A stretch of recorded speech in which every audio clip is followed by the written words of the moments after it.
everyone. Happy Friday. The December State Advisory Council on Indian Education meeting is called to order. It's exciting to welcome each of you as we appreciate your willingness to serve American Indian students in the great state of North Carolina. Before proceeding, I would like to remind each of you that the meeting is streamed on YouTube, and also welcome our online listeners. Please remember when you speak to state your name and speak clearly into the mic as these minutes are being recorded. So please state your name and speak into the mic when you speak. You have an agenda before you today. If we could get a motion to approve our agenda. Rodney Jackson, motion to approve. Rhea Jacobs, second. Any nays? All in favor, say aye. Aye. So moved. Our minutes were also included in the agenda from our September meeting. I hope you've had a chance to overview those minutes. Can we get a motion to approve our September Stacy minutes? Amanda Forsard, motion to approve last month's minutes. Brandy Jacobs, second. We have a motion and a second. All in favor, say aye. Aye. Any opposed? So moved.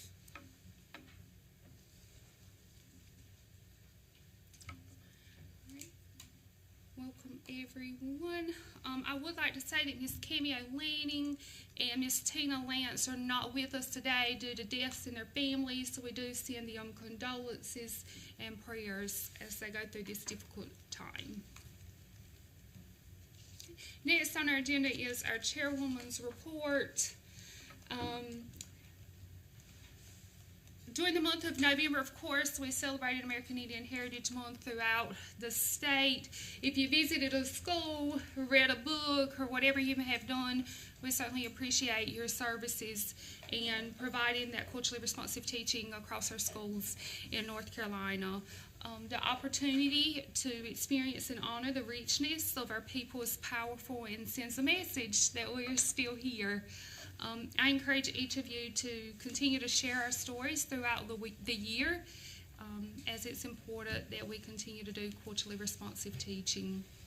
We do have 2 events coming up. I hope you've been planning for our SACY Summit. I'm excited today to begin to unfold the details of that.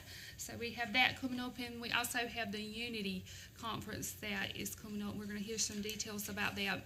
The proposal for the Unity Conference was due on December the 1st, so I have submitted that proposal for the Unity Conference on behalf of SACY.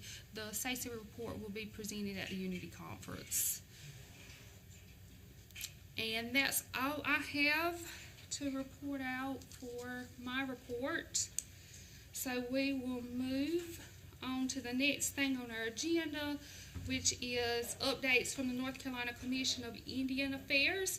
Dr. Susan Silver will be joining us on behalf of Director Greg Richardson. Thank you, Dr. Silver. Thank you, Chairwoman Locklear. Thank you, members of the council. I will be presenting on behalf of Mr. Greg, Director Richardson. The North Carolina Commission of Indian Affairs, they are holding one of their meetings today. So both he and Ms. Crow are not able to be with us today, but they are attending to other Indian business today. So I'm happy he sent along updates, and I'm happy to share those at this time. So the first one, as was mentioned by our chairwoman, the 48th Annual North Carolina Indian Unity Conference will be held here in Raleigh at the Hilton on March 9th through 11th. The 48th Annual Indian Unity Conference will provide a forum through which the health, education, social, cultural, political, spiritual, and economic issues impacting the American Indian population in the state can be addressed. The conference brings national, state, local, and tribal leaders together to discuss concerns, identify resources, and develop strategic solutions to advocate and address issues facing North Carolina's first citizens, American Indians. So certainly a great opportunity there. And the first time we've been able to formally gather in a while, so I know they're hoping for a great event there. Again, that's March 9th through 11th. The conference theme is Many Tribes, One People. There is a template, a proposed workshop template, and as Dr. Locklear has already alluded to,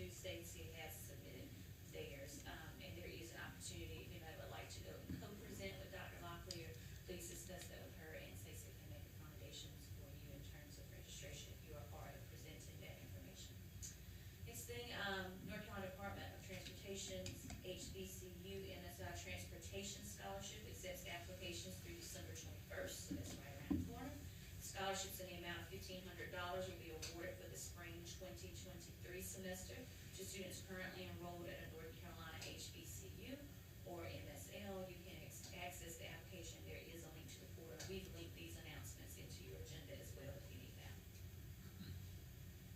The 27th North Carolina Indian Heritage Month celebration has been held. There is a link to information on that. Hope certainly some folks got an opportunity to attend that, share that, and had an opportunity to do their own celebrations in their own communities as well. There is a pandemic research position vacancy. Position is being filled through Temporary Solutions. The purpose of this position is to develop a report regarding the impact of the COVID pandemic on the American Indian population of North Carolina, which will include the challenges, lack of resources made available during the pandemic, challenges associated with the lack of reliable data collection methods for the population, the failure of the state to include American Indian in its overall plan of action as the pandemic rolled out in North Carolina. And whoever's on this and highlighted it, thank you. That helps me read that. All right, the National Congress of American Indian Annual Conference. It was I guess somebody had the commission. Mr. Gregg attended that conference in November. The entire convention was consumed with discussions and presentations regarding the recent Supreme Court ruling, Oklahoma v. Castro. That'll be heavy blow to the sovereignty of tribes over their land and governance. Federal Indian law experts and tribal leaders echoed these sentiments throughout the conference. There were 2 general assemblies dedicated to this subject where NCAI leaders and tribal leaders raised concerns that the Supreme Court ruling will usurp the autonomy of tribes to procure crimes on their lands. This will also complicate prosecutions regarding domestic violence and sexual assault cases on Indian reservations. Indian law experts and leaders also worried that this decision is a sign the High Court could further erode other areas of Indian law in which federal and tribal governments have authority, such as environmental regulation, and this one's a big one, and Indian child welfare, and give more power to states over tribes. A proposed resolution was prepared and adopted by NCAI, which will call on Congress by way of legislation to correct this injustice and the national threat to tribal sovereignty. The Southeast Regional Caucus. The caucus events were well attended, and Secretary Cashwell with the North Carolina Department of Administration attended and were introduced during the caucus. The caucus was well attended, especially by tribal leaders from North Carolina, Virginia, Alabama, and Georgia, and included the following tribes from the southeastern region of the United States: the Coharie, Hallawasaponi, Lumbee, Eastern Band of Cherokee, give it to me. Tunica Biloxi, thank you, Consuela, Mattaponi, Fort Creek, and key representatives during the conference: Secretary Deb Holland, Billy Mills, and Orrin Lyons, the latter 2 authors. So there are some new grants: Tobacco Prevention and Control Branch Grant. A grant application is being prepared and will be submitted to the North Carolina Department of Health and Human Services with funding from the Center for Disease Control. The grant aims aimed at communities, the commission with an opportunity to conduct statewide surveys in Indian communities to determine the amount and impact of tobacco use. And then we have the digital equity proposal. The purpose of the grant, it aims at digital technology use in American Indian communities. The grant will provide laptops, iPads, hotspots, and other equipment for students enrolled in commission programs. The goal of the grant is to increase knowledge, provide IT equipment, and provide training in low-wealth communities and how to access and utilize digital equipment. Those are all of the announcements from the commission. With your permission, I'd like to open up the floor for others to ask questions or to share any American Indian heritage events that were attended.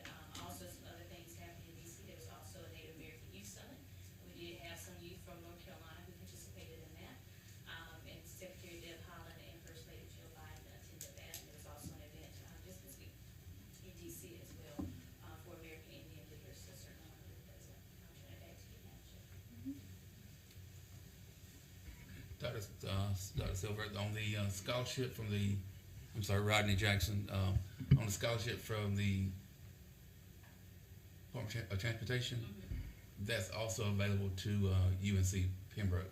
I don't think it was on there, but what Greg sent out to us, it said it was also available for students at UNCP. Thank you for that.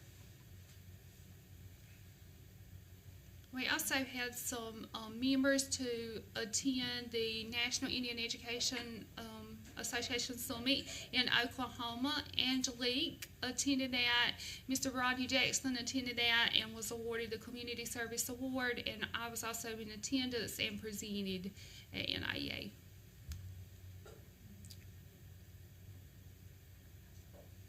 I don't have a question. I do have something to add. We just started an ACES chapter, professional ACES chapter here in North Carolina, and I was elected president. At any rate, Congratulations. over Slack. So a bunch of people saying you're the president. And so I just wanted to highlight that, but if you guys have suggestions for us, we definitely welcome those.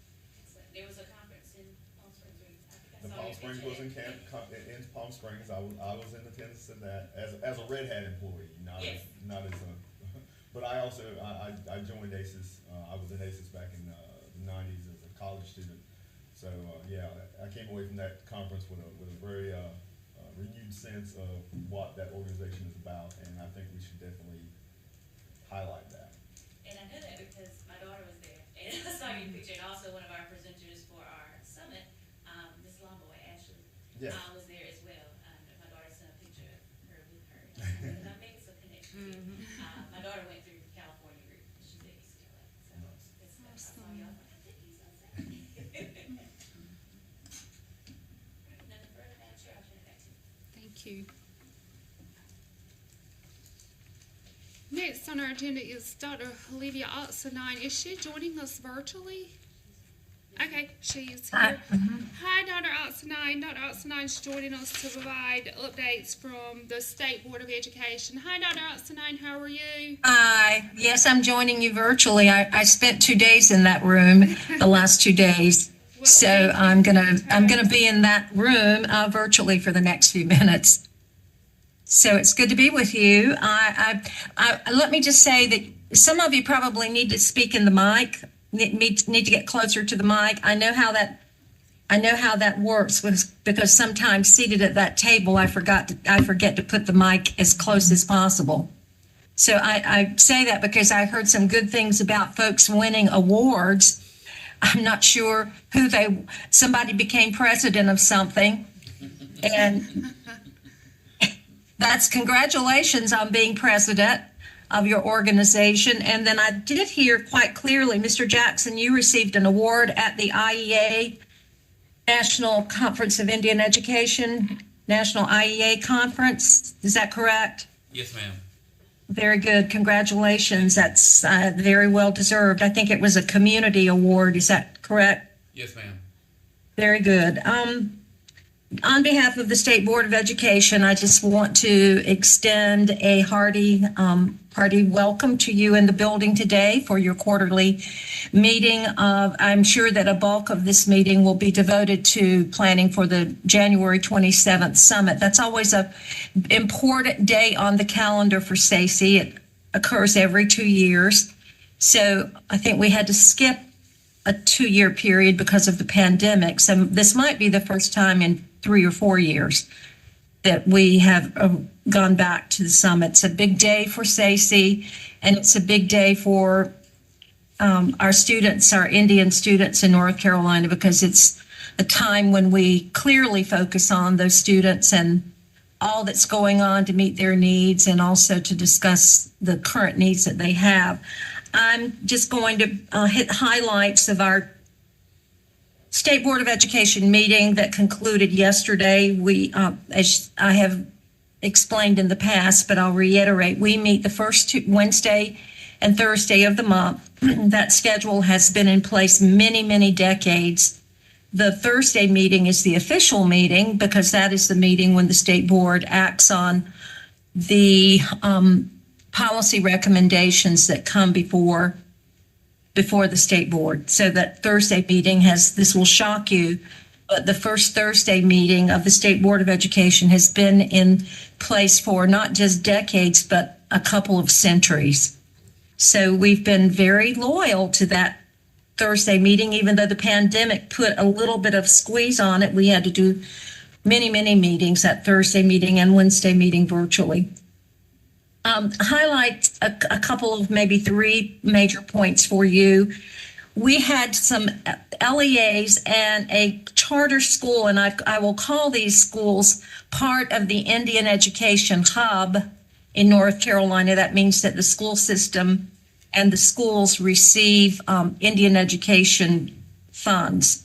So we had, I'm happy to recognize a few schools in that hub for receiving Blue Ribbon Awards. And yesterday at State Board, we recognized these schools, and we also recognized the principal and others from those schools, the superintendents as well of the districts. One of those schools is a charter school from Cumberland County. 71st Classical School is a current winner of a Blue Ribbon Award. And this is actually the second time 71st Classical has won this award. Other schools within Cumberland County past winners are Walker Spivey, Long Hill Elementary, and E.E. Miller. These are past winners of the Blue Ribbon Award. The current winner is the 71st Classical School. In Robeson County, we have the current winner. We have two winners from Robeson County this year. This is East Robeson Primary School, and East Robeson Primary has also won this award in the past. So this is a two-time award and recognition celebration for East Robeson Primary. Southeastern Charter, which is also in Robeson County, this is a two-time winner, twice winner for the charter school in Robeson County. And also in the past, the public schools of Robeson County Early College has also won the Blue Ribbon Award. The Blue Ribbon Award is awarded by distinction, is awarded by the U.S. Department of Education for the school's effort and success in closing achievement gaps. I don't have the precise data in terms of how successful they were in terms of closing the gap, but the fact is, and the important fact to note, is that these schools have been successful in closing achievement gaps. So we probably at some point need to learn a little bit more about what these schools are doing, what the principals are doing, definitely what the teachers are doing within the classroom to make that gap reduced, because anytime the gap is reduced, especially in our IEA hubs, because most likely we have Indian students sitting in those schools, maybe not high percentages, but definitely in the school system itself, we have a reasonably high percentage of Indian students scattered across the school districts. So when we find out that a school within an IEA district is doing well, winning national awards, then it behooves us to knock on their doors or pick up the phone and ask, how are you making this possible? We also learned yesterday, State Board of Education received a very in-depth presentation by Superintendent Truitt on the portrait of a graduate. I don't know whether you've heard much about this initiative. Some of you, maybe for the most part, you've heard quite a bit. Yesterday, the State Board of Education received about I suppose the presentation was a little bit more than 45 minutes, maybe up to an hour. Why is it important to Indian education leaders around North Carolina? Because we need to be very cognizant of the 7 areas that are going to be highlighted for the next several years in terms of what we think a student who walks across the stage, earns a diploma, or graduates through some other route, such as the adult basic high school in our community colleges, what we hope that they have in addition to intellectual academic knowledge that's typically measured by some test, end of grade, end of course, ACT, work keys in the career technical area. We know that those measurements, those ways of measuring success and achievement are very critical, because this is the only way that we can realize and see and begin to tackle achievement gaps. It's through these instruments. At the same time, we believe in the education of the whole child, or the whole student, or the whole adolescent in this case. So we want to highlight some other areas that are very important in the education of students. And specifically right now, we want to think about our Indian students. And these areas are these: empathy, collaboration, communication, critical thinking, personal responsibility, having a learning mindset, and adaptability. And the way Superintendent Truitt explained this is based on interviews with employers, inviting perhaps more than a few thousand stakeholders around the table to collaborate and discuss and highlight what else is important other than academic knowledge, in addition to academic knowledge and intellectual development that takes place from kindergarten through grade 12. What other, you can think about these as, at one time, you'll hear the term soft skills used to describe these 7 areas. And the current terminology tends to be durable skills.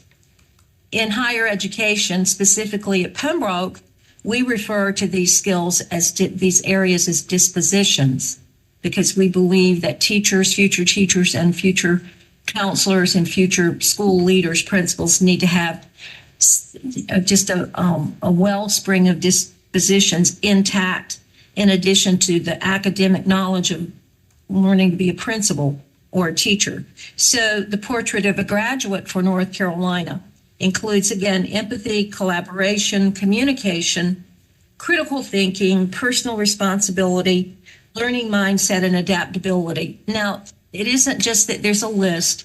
There will be a full-blown approach to presenting these in classrooms or in some structured format, so that teachers and others not only just mention these on a daily basis, like, oh, today we're going to talk about empathy, or next week we're going to focus on critical thinking. There will be a more structured approach to presenting these areas to students, and also perhaps even coming up with some way to measure the students' development and growth along these areas. One thing I was thinking about yesterday in the presentation by Superintendent Truitt, something I'll just mention, kind of think of it as a seedling for you, SACE members, to consider in the near future. What if we had a portrait of a graduate from a Native American perspective? How would that look? So just think about it.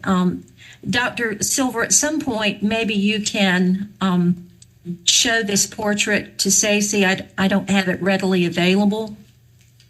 But in your mind, imagine a portrait of a Native American student. And what do we think as Native people, in addition to academic knowledge and intellectual growth, which really we can't ever stop thinking of it and placing a priority on that. But what else do we want from our Indian students when they really enter the adult world and have to tackle big adult issues, raising a family, getting married, even if not marriage isn't in the picture, deciding on a career, pursuing that career, changing careers. So just think about, what would a portrait of a native student, portrait of a native student graduate?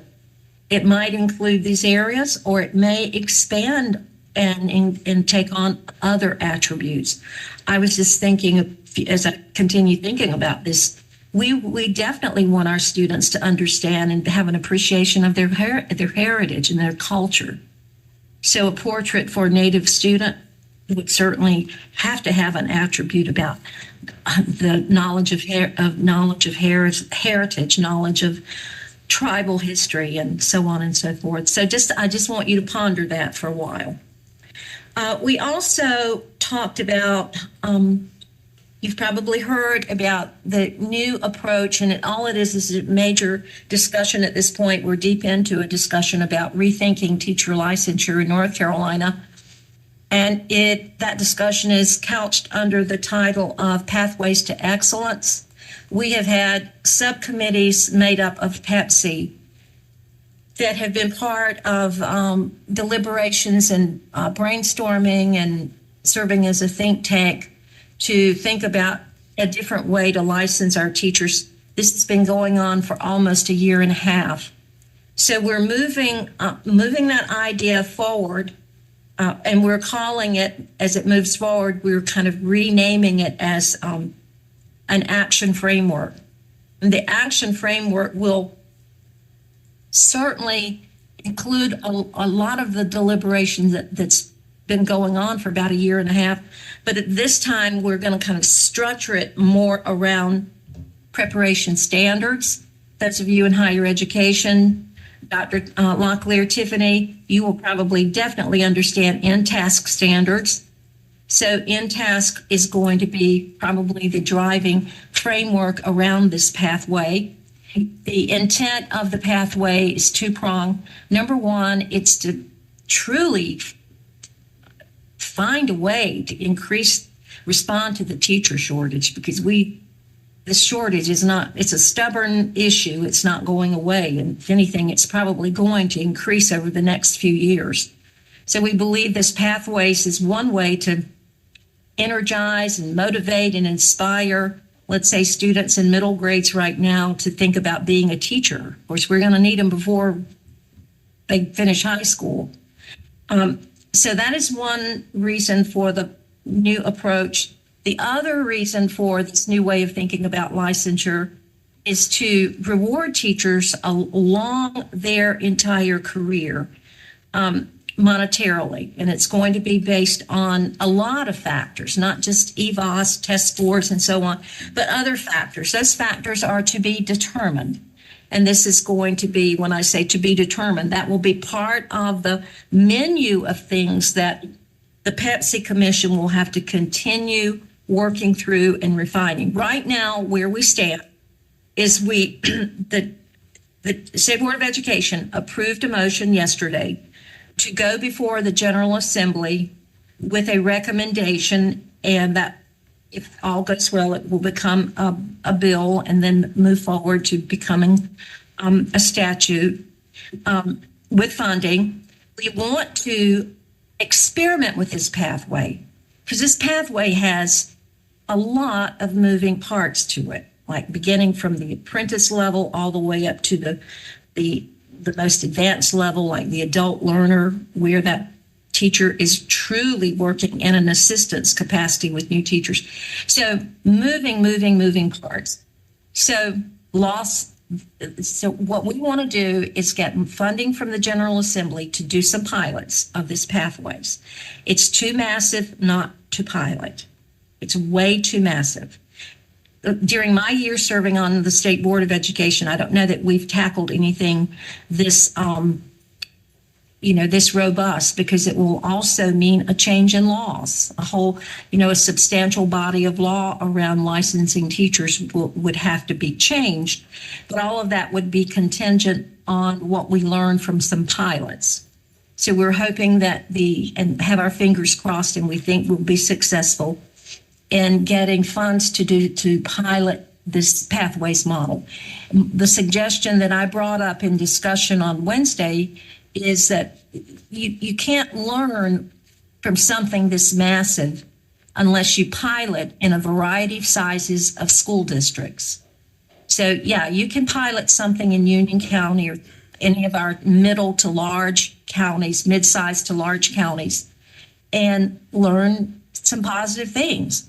But this model may look very different in little tiny Jones County or Edgecombe County or Northampton or Bladen County, for instance. It may look very different and may require a whole different set of resources that aren't comparable in Bladen County compared to a Union County or a Gaston County or a Iredell County or definitely a Wake County or a Cumberland County. Cumberland is kind of one of our mid-sized to large, kind of moderately large districts. So more to come on the pathways to excellence. Right now, for your information, the State Board yesterday did approve the framework to move forward. The the Pepsi group made up of human resource directors, college professors and deans. Our own Dr. Connie Locklear is a member of this commission, and she has weighed in quite often on this pathways. At some point, we might want to invite her to a SACE meeting to hear her talk through the pathways to excellence, because she has been deeply engaged in the conversation. But for your information, not to prolong my portion of the meeting, but to say the plan, we approved the framework yesterday. Next step is to approach the General Assembly. Once the General Assembly moves into opens the long session, which will take place sometime in January, seek funds to do a pilot. And when I say a pilot, it is a pilot, but there will be multiple sites and school districts where the pilot will be implemented. But even before that, the pilot will have to be designed, and this will be the work of Pepsi along with the State Board of Education. So that will conclude my update.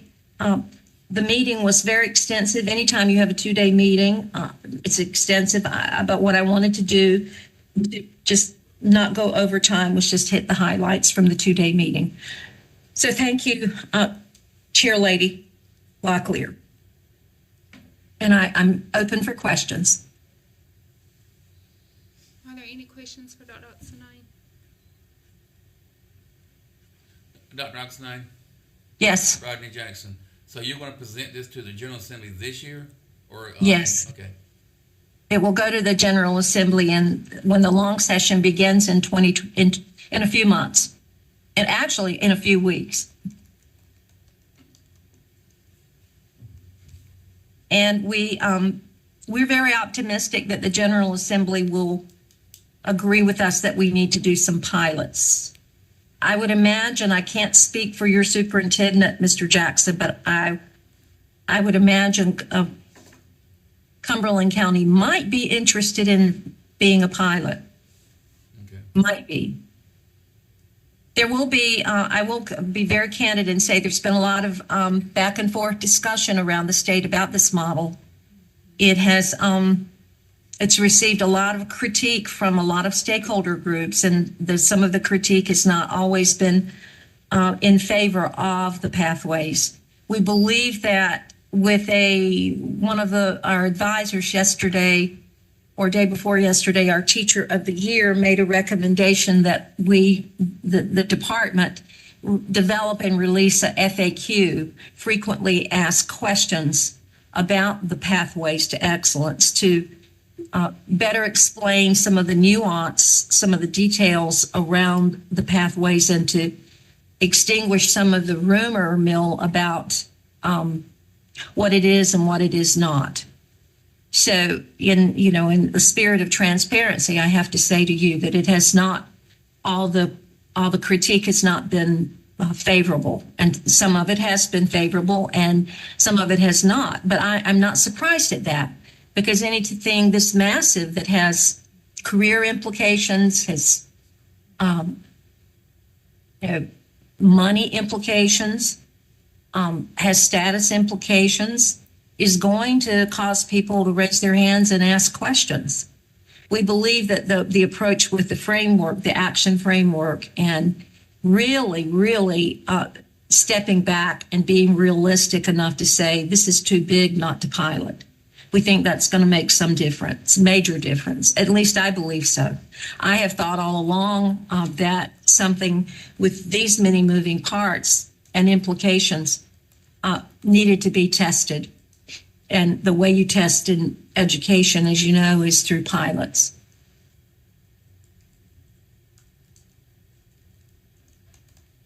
Are there any other questions of Dr. Oxenine? Thank you for joining us, Dr.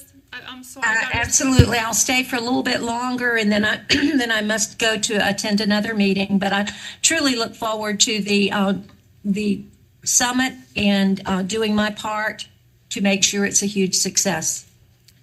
Thank you, Chairwoman Locklear, and thank you, Dr. Oxendine. I just wanted to send out a reminder to everyone that the teacher licensure pathways that Dr. Oxendine is referring to is what Julie Pittman presented on at your last meeting. So if you have any questions, you can reference her presentation there, the minutes. And if you have any additional questions, we can certainly invite her back to another meeting if you feel necessary.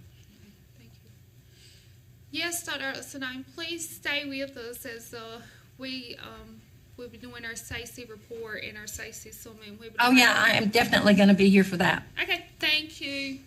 Mm-hmm. All right, next. I'm going to, Go ahead, I'm sorry.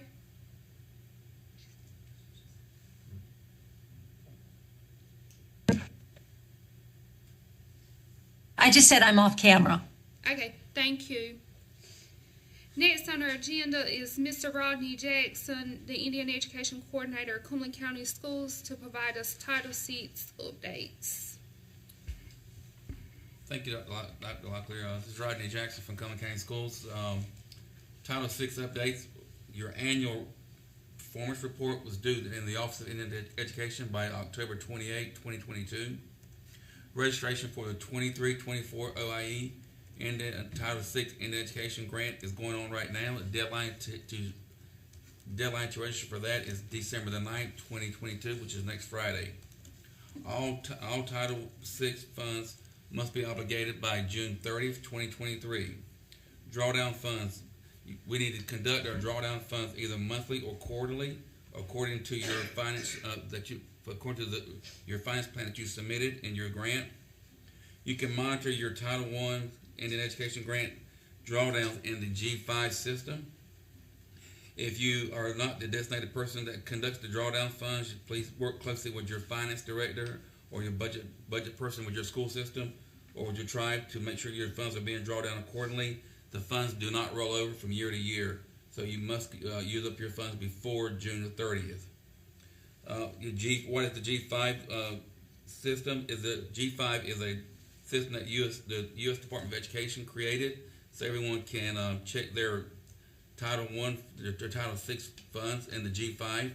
You must have a G5 system if you receive federal funds, and in that system it would tell you how much money you received from OIE in July when they make their announcement of how much money you received, and also it will tell you when your drawdown funds are due or if you're behind.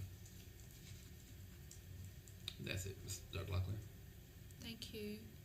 Any questions for Mr. Jackson?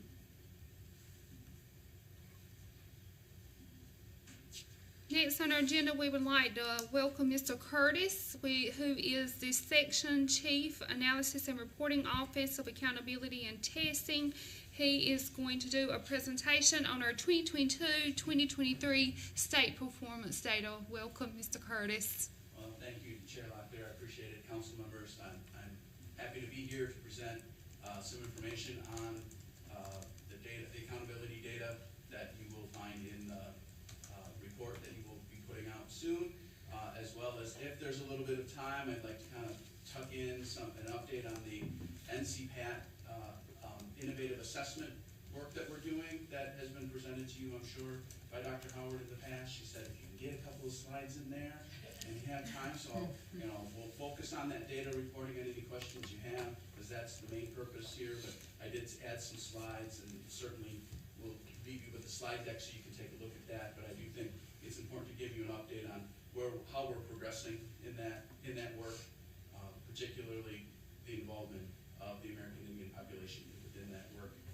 acknowledging that we're making every effort to get lots of involvement in that area. So let's go ahead and get started. Let's take a look at the state testing results as we begin. So we'll focus on reading, math, and the end of course tests. So this is the reading data for end of grades 3 through 8. You'll notice that big white space right in the middle, that's 2019-20. So one of the things we have to look at is within context of these data, that we have the data that's pre-pandemic, 2017-18 and 18-19. We did not test tests during the 19-20 school year, and so when we come back out into testing in 2020-21 and 21-22, we will see that all student populations have dropped. The thing that we need to look at carefully with 2020-21 was we did not have the same level of participation that we typically do in testing. That did turn around in 2021-22, where we were hitting our markers of being greater than 95% of students tested. We had a lot of students testing in 2020-21. We were around 90% of the state, 90 in most cases. But of course, when you have a little less participation than you're used to, that may have some impact on those data. But this shows the data in reading. One of the things to note here with some of these drops in reading is that we did change the reading standards. That means the assessments also changed in 2020-21. So correlating all of the drop to being the pandemic is not necessarily the case, because when we shift over to math, which is the next slide, you'll see that we did have a bigger drop. It would appear in mathematics, which is expected. It's a little harder to teach mathematics in a virtual environment through 1920, and so gathering those students back and having their performance increase. We did see a good jump back in 2021-22 in that student performance in mathematics, when we were more in person than 2021, where there was a lot of hybrid still going on. Not everyone came in at the same time. There was a lot of work in that area. And you will note that the increase, there was a significant drop in the American Indian population, but the recovery also appears to be spiked a little bit more. So that, I think, is a good sign for that student population. Next slide. We'll go through each of the end of course tests. English 2, you can see, is relatively flat. In English 2, is mostly tied to reading, and in high school, that reading content delivered in an online format is a little bit easier as opposed to when we look at math, which is the next slide. You can see a significant drop in Math 1 performance. Please note that the NC Math 1 performance here is students who take the test in grades 9 through 12. Students who are on an accelerated math pathway, where they may take Math 1 in 8th grade, are included in our 8th grade mathematics results, not our Math 1 high school results. Those data are not banked, so there's a drop there. You can see that there was a significant drop between 17-18 and 18-19. That is when the standards did change. We administered new assessments in 2018-19. But you can see that there is a bit of recovery happening, and we expect that to continue over the next couple of years. As for Math 3, I had changed this slide a little bit. 2018-19 was the first year we administered NC Math 3 as an assessment, and if I did a line graph, it'd just be a bunch of dots and a little tougher to see. But you can see that for Math 3, for whatever reason, and we're continuing to look at it, performance did not drop as drastically throughout the pandemic, and recovery seems to be pretty significant. You can see some bigger jumps in performance on the NC Math 3 end of course test taking. And the last slide here for the end of course tests is, of course, biology. And you will be getting an update later about the change in standards for science, and which biology would change, of course. So we expect this to continue to track upward, but over the next couple of years we will change standards, which means we will change assessments, which means things will certainly change again, as they do whenever we change standards and assessment. Next slide. So you can stop me at any time if you want to pause on any particular thing, or we can continue to roll through. So I'll leave that to you to decide if you want to stop and ask questions, or have a pause as we continue to move forward. The additional testing results are ACT data. This is for graduating seniors, and you can see over time we did administer, the ACT was administered in the 1920 school year. As you all may know, we do administer the ACT to all 11th graders, and that administration actually in 2019-20 did occur right before the pandemic hit us. It was 2 weeks before, I believe. So we did have data for ours. And I think an important thing to note here when we're looking at ACT as opposed to SAT is that because we test all 11th graders, that data goes into the graduating senior data that we receive from ACT. So this is pretty much all students in the state of North Carolina taking the ACT, and the performance performance, their composite score performance on that assessment. Next slide. When we look at SAT, this is a little different, which is why I dropped participation in here. SAT participation continues to drop over the years. Some of that has to do with students already taking the ACT and not feeling like they need to take the SAT. So this is going to be a more select group of students who feel like they need to take the ACT for whatever reason to get for their college admissions. Either their school they're headed to requires the SAT as opposed to the ACT, or they simply want to take that assessment. So you can see that the numbers of students across the state of North Carolina taking SAT has dropped. It did come back a little bit from 2020-21, but you can see that there was a significant drop in American Indian in 2020-21, but it has increased back up almost to the levels it was at prior to the pandemic. Next slide.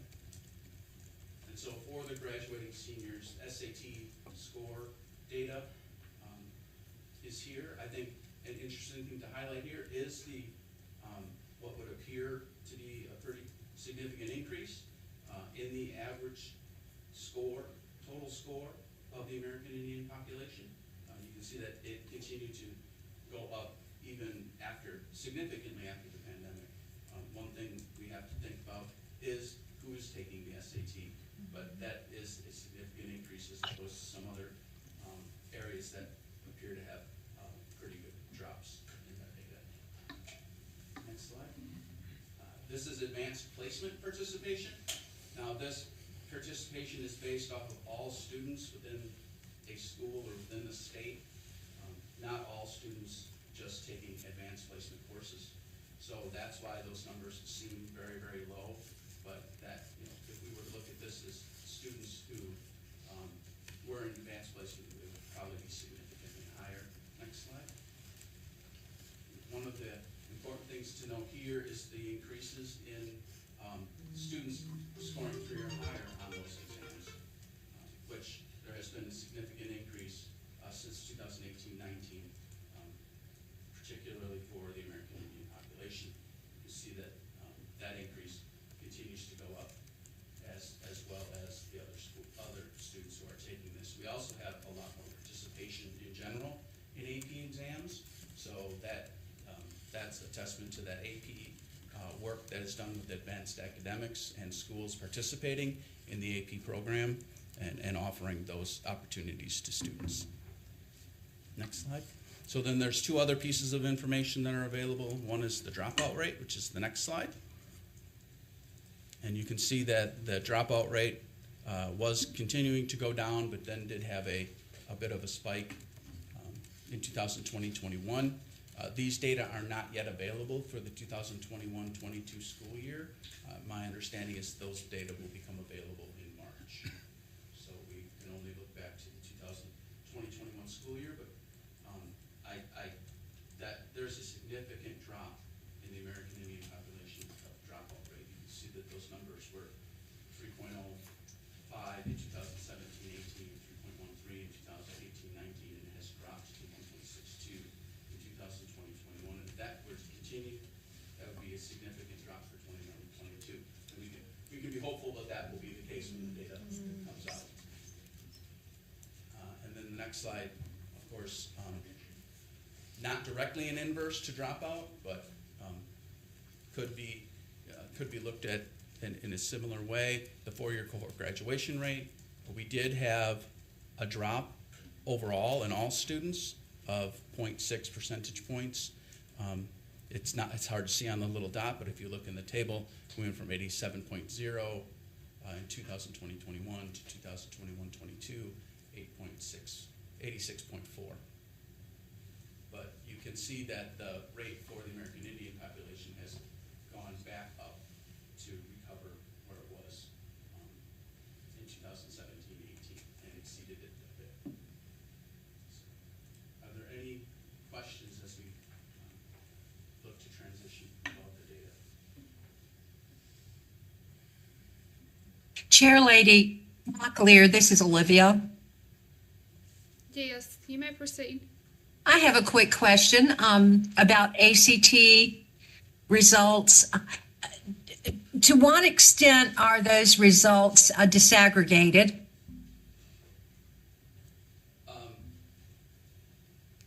Or they probably aren't, are they? You mean disaggregated in what way, Dr.? Disaggregated. They're not disaggregated like we could disaggregate our, in other words, is there any way we could find out how well American Indian students do in various components of the ACT? Yes,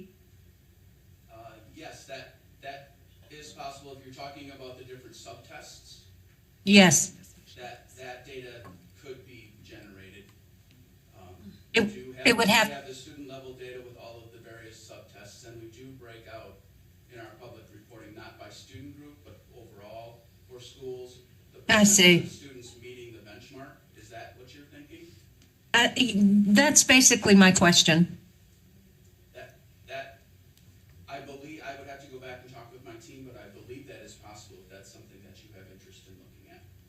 Well, I think it's important the more that Indian educators can dive deeply and look closely at data. I don't mean to add work on anyone's plate, but the more we can really refine our understanding, the better.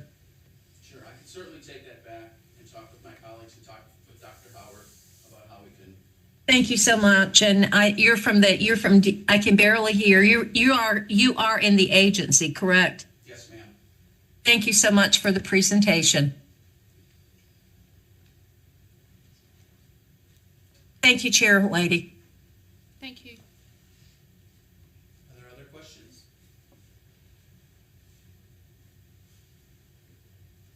Okay, well then let me proceed to providing you with an innovative assessment update on the North Carolina Personalized Assessment Tool. Just as a reminder, the Personalized Assessment Tool has two parts. The first part is the NC Check-ins 2.0, which are the formative assessments given throughout the year. And the second part is the flexible summative, which the NC Check-ins 2.0 will inform. That would replace the end of grade tests as we continue to move forward with this. Currently, we're piloting this tool within the 3 through 8 mathematics and reading part of the assessment program, and we would look to expand that to science and high school if this system works out. So next slide. The NC Check-ins 2.0, we have 3 tests per content area and grade level. They're available for the classrooms to use throughout the school year, and they receive online reporting and review form information available to teachers the next day so that they're able to sit down and look at how their classrooms are performing and each individual student and begin to develop a plan of how to address the needs of each student. It provides that formative feedback for instructional purposes. We do not intend the NC Check-ins 2.0 to be part of the accountability system. What the Check-ins 2.0 will do is feed the information to the flexible summative so that we can use that data for the accountability system. It is designed as an online test administration. We do have paper-based interims available to students who cannot access an online format. So if they are unable to access a computer, not that they don't have a computer available to them, but they are unable to access due to a disability or another need where there's a reason they cannot use a computer throughout the school day. And those paper-based items are designed to mimic the online experience. What we've done is we've basically taken all of the items that are online, made them into a paper, so the students can manipulate, even enhanced, what we refer to as technology enhanced, where on the screen they're drag and drop. They actually take cards and move those cards to where they want them, and then the teacher enters that data into the online system so that the data that is received out of those paper-based assessments seems like it was done online. It's in the same report, it's the exact same questions, so we hope that that will help those few students that need that paper-based experience. And it provides a progress indicator for each student related to their grade level performance. Next slide. The flexible summative is designed to provide a student with a more precise test. The intent is to take the results from the NC Check-ins 2.0 assessments, as long as 2 are provided to a student, take that information and determine where a student may fall on taking a flexible summative assessment. So students who perform at one level on those NC check-ins in combination will receive one form of the test. Students who perform at a different level will receive another form of the test. It's very similar when you think about the forms of the test to the forms of the tests that we already have. And we have heard in the past, and I'm sure many of you have heard that, you know, the green one or the purple one is harder or easier, right? But we know through our psychometricians that all those things are equated. This is going to be the same thing. We are required by the U.S. Department of Education to ensure that whatever assessments these students receive, they're equitable and they're the same, they're measured on the same achievement levels and the same scale scores. So we know that this system is not going to, you know, advantage or disadvantage a student for receiving a different form of the test. It's going to give them a more tailored experience to how they have performed in the past on those NC check-ins, so that they don't set that. We hope that that sense of frustration that sometimes comes into play would be lessened by having that information for them. And so those will be reported on academic achievement levels, the same as the end of grade tests, and then we would use that flexible summative data in the accountability system. Next slide. So our timeline is here, and we see that our timeline, we're currently in year 4, and we are piloting grades 4, 5, 7, and 8, reading and mathematics, with our pilot group, with the intent of, where we say statewide, that was in our original plan. As far as statewide is concerned, there would be statewide availability through the pilot for the flexible summative, and some of the systems will be available statewide. If it proves feasible, we'll incorporate end of grade science and EFC into the system beginning in 2024-25. And the outcomes of the feasibility, the statewide implementation for math and reading in 23-24. So we're going to be doing a lot of that studying. Our friends in the pilot have been working through this. They are the only ones that will take the flexible summative in grades 4 and 7 this year. Everyone else will take the end of grade test. But those data from the flexible summative will be combined with the end of grade for all of our work. So the availability of our NC Check-ins 2.0 and the flexible summative for the pilot schools this year, grades 4 and 7 are taking the NC Check-ins 2.0, and they will take the flexible summative at the end of the year. Those students in grades 5 and 8 are currently taking NC Check-ins 2.0, and they will take the EOGs. And then grades 3 and 6, they're still taking the older version of the NC Check-ins, and they will take the EOGs. Then next year, our pilot schools will have grades 4, 5, 7, and 8 taking Check-ins 2.0 and the flexible summative, and then grades 3 and 6 will be part of the NC Check-ins 2.0, but they will still take the EOGs. As for the rest of the state that are not in the pilot, they are all currently taking NC Check-ins 2.0 in grade 4, 5, 7, and 8, but they will be taking the EOG, not the flexible summative. So grades 3 and 6, of course, is the same for all schools this year. And then next year, grades 4, 5, 7, and 8 will take Check-ins 2.0, and we'll be determining at the end of this year, based on the flexible summative, what the other schools will be taking, what grade spans would possibly take the flexible summative statewide. We're looking for feedback on what the reaction would be if we did grades 4 and 7 statewide under the flexible summative next year. And so that's kind of where we're at with that. And then the grades 3 and 6 would take the NC Check-ins 2.0. So everyone would have that available to them. Next slide. So this is sort of a shot of the pilot volunteers, where they are across the state. The pilot, the light-colored counties are where there's either a city school or a county school participating. The stars are lab schools and charter schools, and we also have Cherokee Central, the Cherokee Federal Schools, involved in this taking of the NC Check-ins 2.0. They are piloting it, so they will take the flexible summative at the end of this year. They are all administering 4, 5, 7, and 8 for that purpose. So just to give you kind of an example of what we've been doing with the data afterward and how we're trying to support schools and students and parents. This is a screenshot of an individual student report.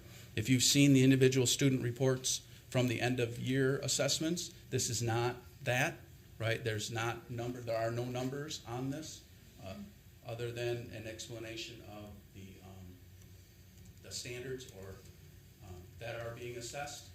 This is designed to be qualitative, where those little dots indicate the number of items that the student had received correct. So the closer to approaching means the student got fewer items correct in that particular set of standards or questions. Closer to satisfactory means they got more of them correct. That helps parents to understand where they might need to provide some additional support to their children at home, and that teachers can have conversations regarding those areas of strength and weakness that a student might have on the check-in. Next slide. This next slide is the redesign of the class item report. This is the report that teachers receive. They receive it the day after testing is complete. This report includes the test items, where the standards and domains that the class is under, and then the correct answer. And we have the shading on the bottom indicates incorrect answers, so that teachers can look at particular students and focus on things, or look at all students, or if they see all students or a majority of students are getting a particular item wrong, they may be able to focus on what that item is teaching or that particular standard and reteach that area. Next slide. Under the class item report, in order to give more room, because all of these reports are designed for online viewing. They're not designed to be printed. They can be printed in a PDF, but they're really the greatest thing about the system is we're trying to keep everything online so that they're all on their computers looking at things and not having to print off a whole bunch of pieces of paper and sort through them and fumble and try and keep them in a folder. So in order to improve that, we took this area where it says show metadata. If you click that button, you receive a whole bunch more information that just expands. It's like an accordion. It kind of closes up, so if you don't want to look at it and it's too overwhelming at first, you can ignore it, and then you can expand it. Next slide. One of the things that we did this year was we embedded the items right onto the class item report. In the past, teachers would have to go to a PDF version of the assessment and you download it or to look at it online. Now they can actually go right onto the class item report, click the little test item number, and in another pop-up box, the actual item will appear so that they can see it right next to student answers. We're right within the same system. Next slide. Also, we provide some additional information to them within all the reporting. I think the one on the bottom is really great. It would be especially great for me, not being a teacher. I don't have the standards memorized, so I would certainly need to hover over that little dot to know what 4.ntv.2 means, and so that then provides what the standard is, so that they don't have to go look it up if they're not familiar or don't remember what that is. They can stay right within the system and not have to navigate elsewhere. Next slide. One of the other improvements we made this year was the ability to select individual students or select groups of students.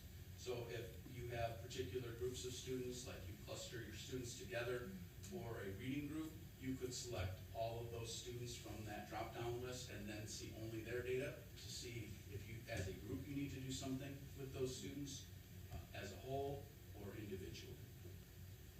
Next slide. Then we also have created 2 training courses available to school staff that are available to both pilot and non-pilot schools. Both courses are optional, and it's up to the local school districts to decide how they're used. The first one is a 30-minute course designed to give them an understanding of how to navigate the reports and use them. And the second one goes significantly deeper into formative assessment and has been broken down into smaller, manageable sections to help facilitate completion, and they receive a certificate of completion at the end of that course. Are there any questions or feedback that you may have heard or have for us as we continue to navigate through the North personalized assessment too.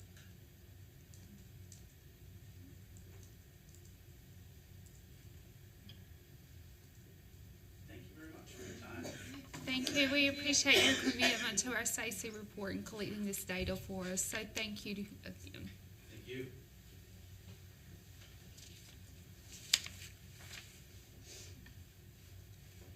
All right, next on our agenda is Dr. Christy Day.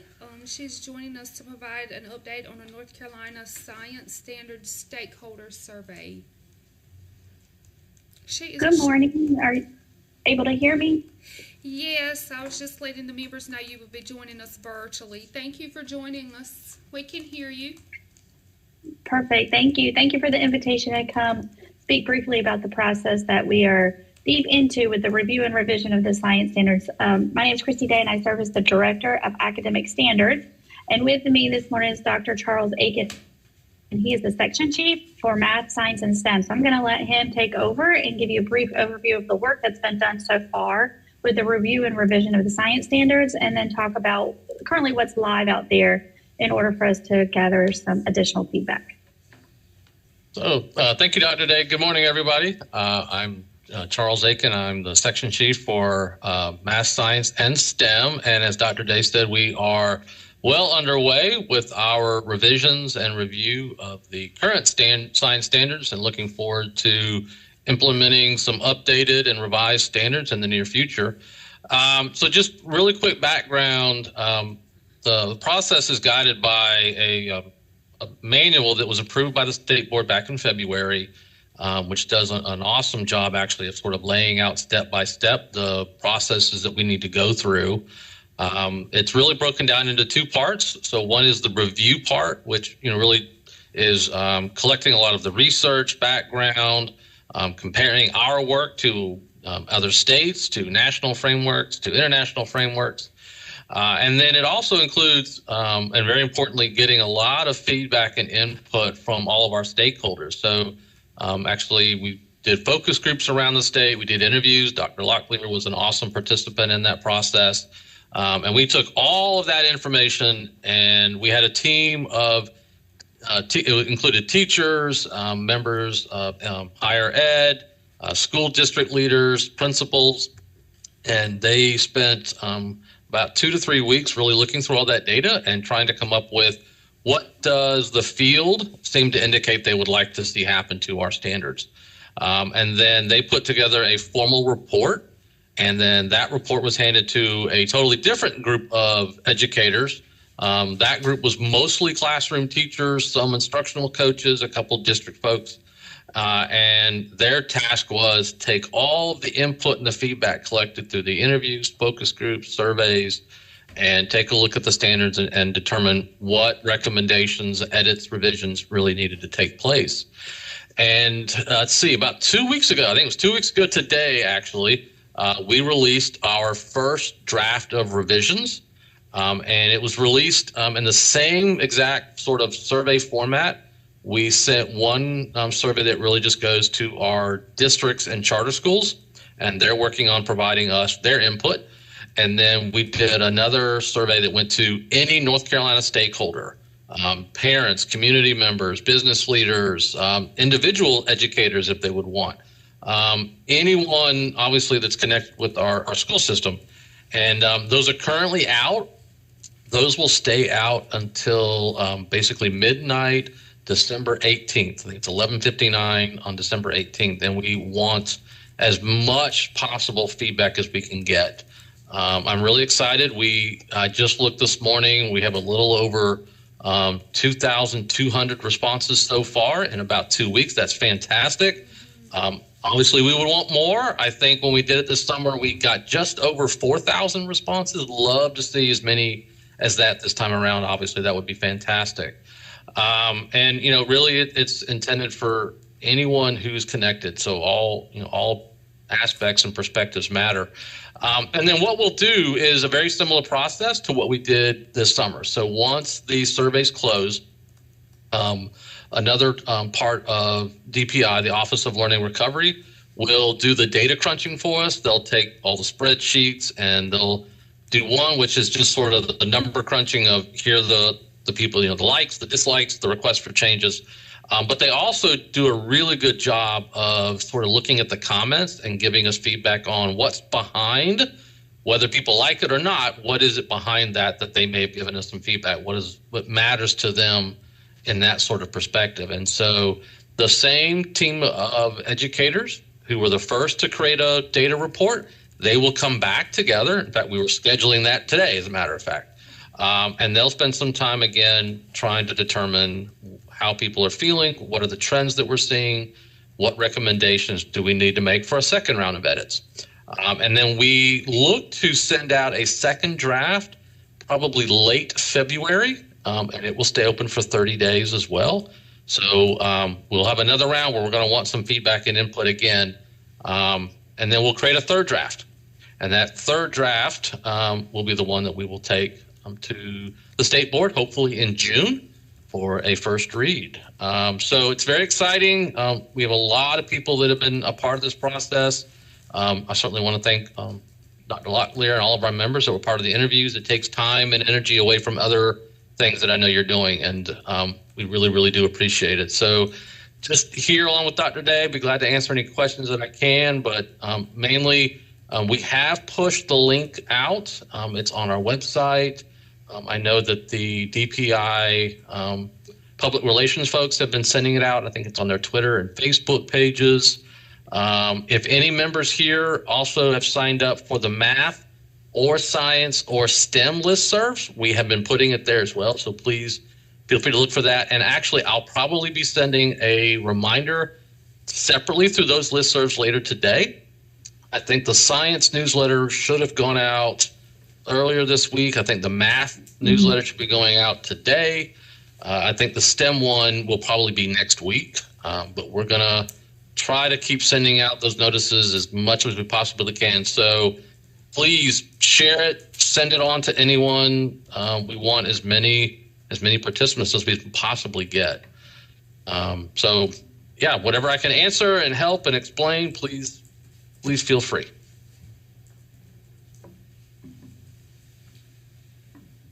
Are there any questions of Mr.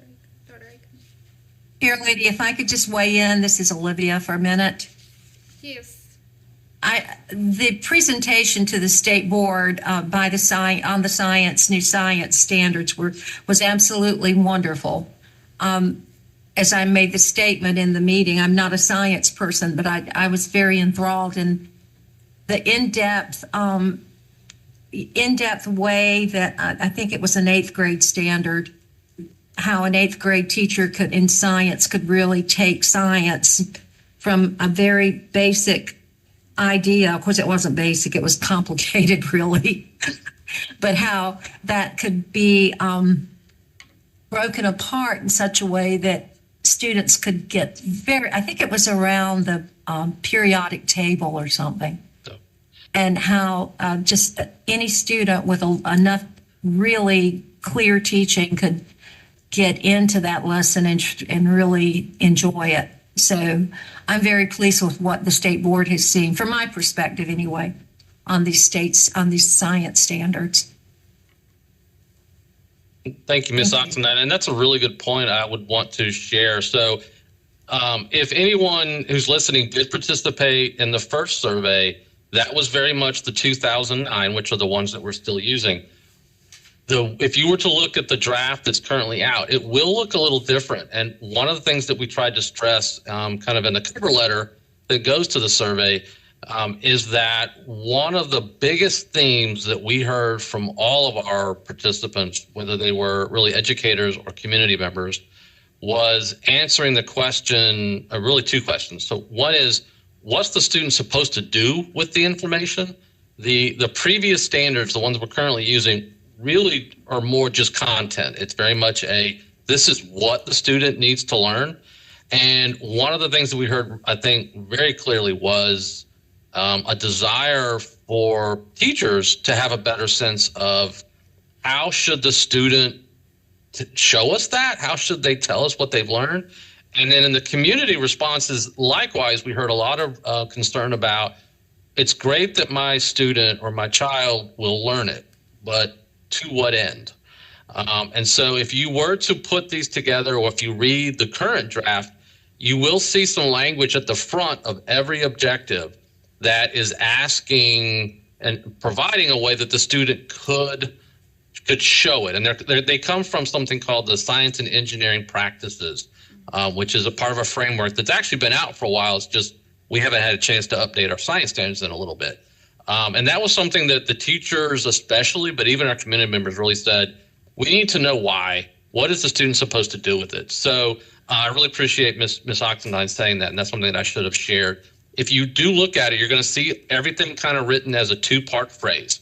So the first phrase really gives an example of a practice, a way that the student could show what they've learned. And then the second part will tell you what it is that the content, what it is we want the student to actually have learned. And we are very excited about that. I think it is our guest speaker, one of the teachers that helped write these, mentioned it is a big step forward. It's really a leap forward in thinking about how we can write our standards, not just always talking about the what, but talking about the why and the how. And if these are moved forward, and if the field provides some positive feedback, I do think it could be a big step in just how we approach talking about teaching and learning in all of our content areas. So we are very excited. We're really looking forward to seeing the kind of feedback that comes back from the field. So thank you, Ms. Oxendine, for reminding me. Absolutely. And then one other point, and then I'll bow out. Stacy members, I don't know if you have had a chance to see, there is a community STEM effort going on in Columbus County with the Halawasapani tribe. And Ms. Hattie Campbell, and I bet everybody on Stacy in the room right now, Ms. Hattie Campbell. She's served on Stacy in the past. I think maybe one of her sisters has been a member in the past. She's a high-profile person at the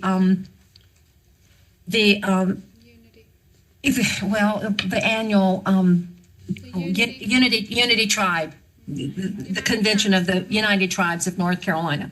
She sponsors, or she's one of the key people in the scholarship initiative. But anyway, the Halawasapani, that tribe, has a community STEM initiative, and they have their own Facebook. So it would be really good if we we inform Ms. Campbell about the science standards. Maybe there's a way that she could, or the organization could, sign up for the listserv, the STEM listserv. So if we could get some information out to her, Dr. Silver, maybe we could make that happen. I just want to make one correction, Dr. Oxendine. It's Wakama-Suwan. Yeah, what did I say? Halawasapani. It's okay. That's the one I mean. Wakama-Suwan. I need a refresher on the state tribes. Okay, anyway, thank you. Thank you, Chair Lady Locklear. Thank you. We have another question. So, is that Mr. Aiken? Yes, sir. Dr. Aiken. My name's Calvin Locklear, and this is more of like something I wanted to pose to you. I went to an ACES conference a couple months ago, and at that conference, we learned that there are many tribes and tribal entities out west, and specifically in like Alaska, where there is a push to reincorporate, or to incorporate, I guess you call it like community knowledge into education standards. And I don't know if that's something you guys have ever looked at, but here's one example I heard. There was a guy there from a tribe in Alaska, and the example he gave was, that class where you dissect a frog. They have a class where they dissect a seal, because where he lives, they have to subsist to live. There's no Walmarts, there's no grocery stores. Right. And I thought that was a really interesting example of community knowledge applied in a classroom setting, so that the kids, like you said, they apply what they learn in real Absolutely. time because they know why they need to do that. They dissect the seal. They hunt and dissect the seal and then essentially eat it because they have to. Oh, right. No, that is an awesome example of relevancy and what you learn. I don't know that particular example came up in our focus groups, but I can tell you several examples that did. So it was interesting. I did get a chance to attend about, I think, 3 of our 8 focus groups, and I actually did attend one that was our most western region, Region 8, and then I happened to attend the southeast and northeast regions as well. So 2, very different communities. I will tell you that the teachers who were there remarked on the fact that was something they wanted to see possible. That and actually the one we talked about was sort of thinking about clear cutting, which is one conversation, versus what's happening with the Cape Fear River. So if you're down in the southeast, the chemicals in the Cape Fear River is obviously a very hot topic among parents, students, community members here. But there are very different needs and conversations related to science for our students in the mountains. Similarly, the conversations about hurricanes, while that is referenced in the old standards, obviously if you're on the coast, if you're a Dare County student, that's a very, very different kind of concern than possibly a student who might be living in Boone. The way that the previous standards in terms of content were set up was to try to be as conceptual first, to allow the local school systems, schools, and teachers to then select specific topics that matter the most to those particular students. So I think it's always something that we need feedback on. It is something that I think if anyone were to provide feedback on the current draft, where there are opportunities to either make sure that flexibility is there, we would want that feedback. If there are places that it read that it's too tight, so tight in fact that the teacher would not have some freedom to think about choosing materials or curriculums or examples, frog versus seal, we would want to know that, because the intention is to always allow the classroom teacher to have some flexibility in the specific examples, materials that they choose to teach the content. And we try to avoid, if we can, being so specific that we remove that freedom. And that is something that teachers will give us feedback on. Being a former high school teacher myself, we will tell you if we think you have taken that freedom away from us. So it is trying to strike a balance, but it is something we would want to know. If there are any examples, especially at the high school level, where we have either intentionally or unintentionally kind of removed some of that freedom, we would need to know that. We would want to know that. They are intended to be flexible, that we stay conceptual, that there might be some basic skills, knowing the periodic table or something like that. We might want all of them to have a working knowledge of it. But how they go about applying it, to your point, it needs to be relevant. It needs to be something that's immediate to the student. So I think that's always something we want to get better at. The intention is to provide that freedom. I would leave it to our participants to let us know whether they think we've actually done a good job with that or not. But that is our goal. I don't know if I answered your question. I hope I did, sir. No, it did. Just to talk about something Miss Olivia just mentioned, STEM Studio, which is a STEM program that was started by the Waccamaw Siouan tribe. They actually took their kids out and did like soil samples around the Cape Fear River that goes through Columbus County to try to figure out why they have higher cancer rates, things of that nature. So that's an awesome example, and we want more. We really want more of that. One of my favorite phrases that I used in my last job was, if all we've done for teachers is give them something that matters in the 4 walls of that classroom, then we really haven't done much. And I was a student that I loved to learn, but I constantly had to ask myself, why was I learning this? I probably have a little bit of oppositional defiance in me, and I was always questioning people. So I always wondered, why am I learning this? And I think educators, we've sometimes run from that. And one of the goals that we have is to provide teachers with a why so that then the student has a better sense of the why. And what you just described is that's what learning ought to be. That's what we want it to be, especially science. And it's something, honestly, we're grappling with math too. How do we make math far more about applying math than just studying it? So that's a great example. I'd love for more of our teachers to have access to getting students out of the classroom doing science, not just talking about science. Well, they also highlighted that a lot of the, fisheries in Alaska and Northwest fisheries are working with the tribes to, build back these fish populations that are kind of decimated because of the way they do fish, and large fisheries fish, as opposed to the subsistent way that native communities fished. And that was that was something else that was highlighted at that conference, is that this institutional community knowledge is being used as part of an overall way of having the community, the businesses, as well as the tribes benefit from how absolutely those entities can work together. Those are awesome examples. Those are great examples. Charles, I just can't help but say this conversation is so invigorating because it really taps into something that Stacey and other indigenous educators have talked about for a long time in North Carolina, and that's relevancy of the curriculum.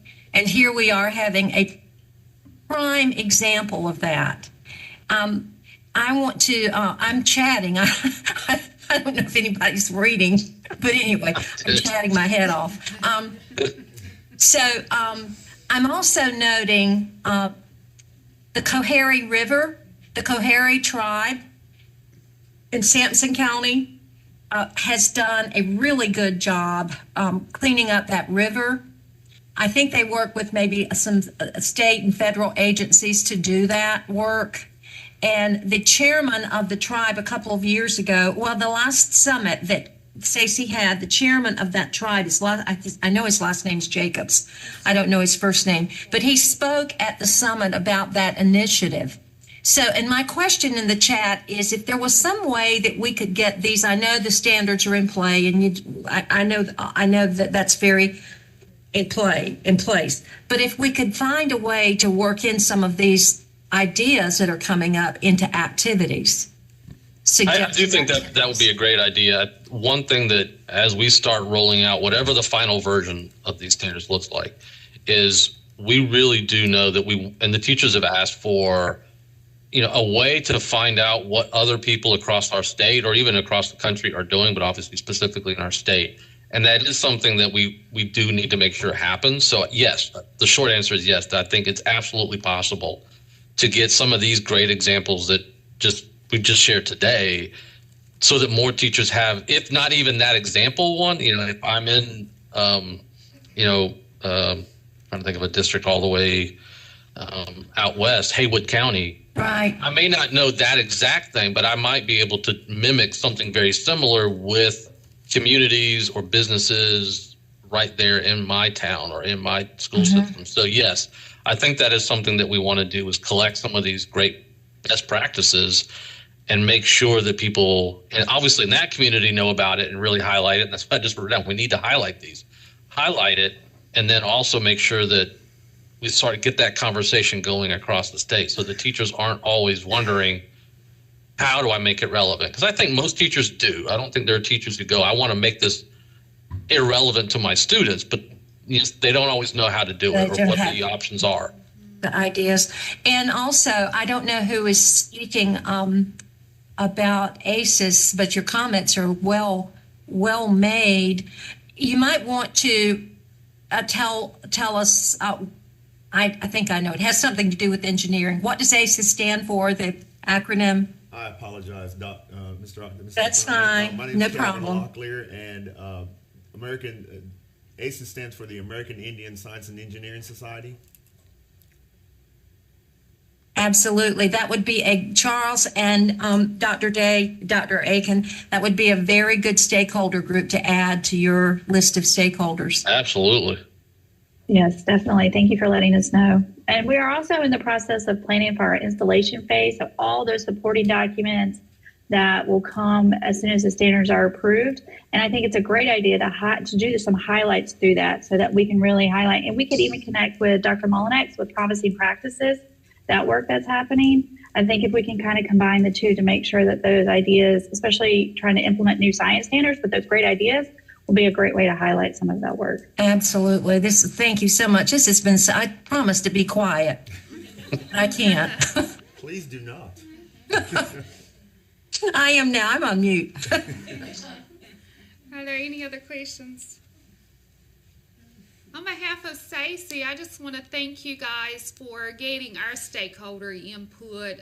That doesn't always happen, so we want to thank you guys for reaching out to us and getting our input before making these revisions. Thank you for joining us today. We appreciate the time that you've taken out of your day. I hope you have a good rest of the day.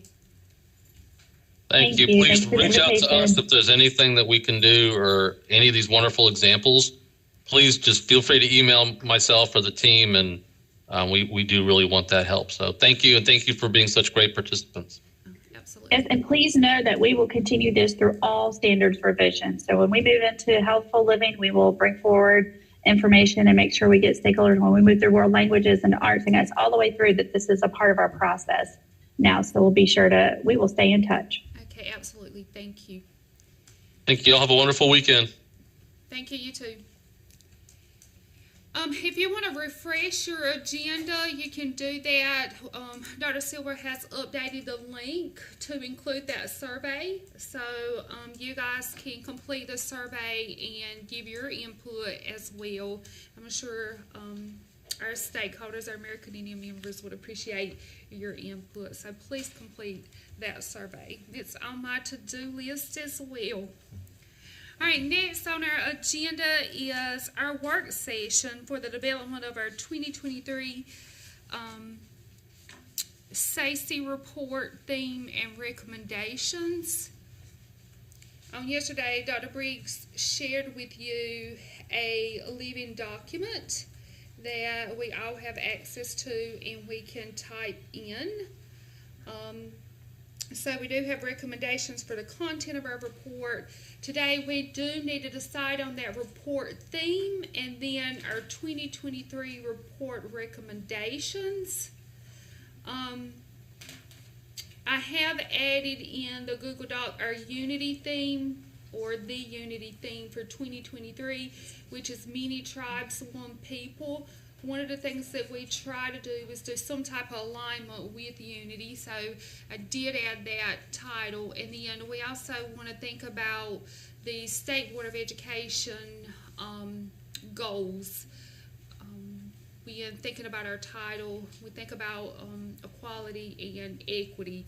So what I'd like to do today is maybe like us pair up into 2 or 3 or whatever, and just begin to brainstorm some theme ideas and then think about those recommendations.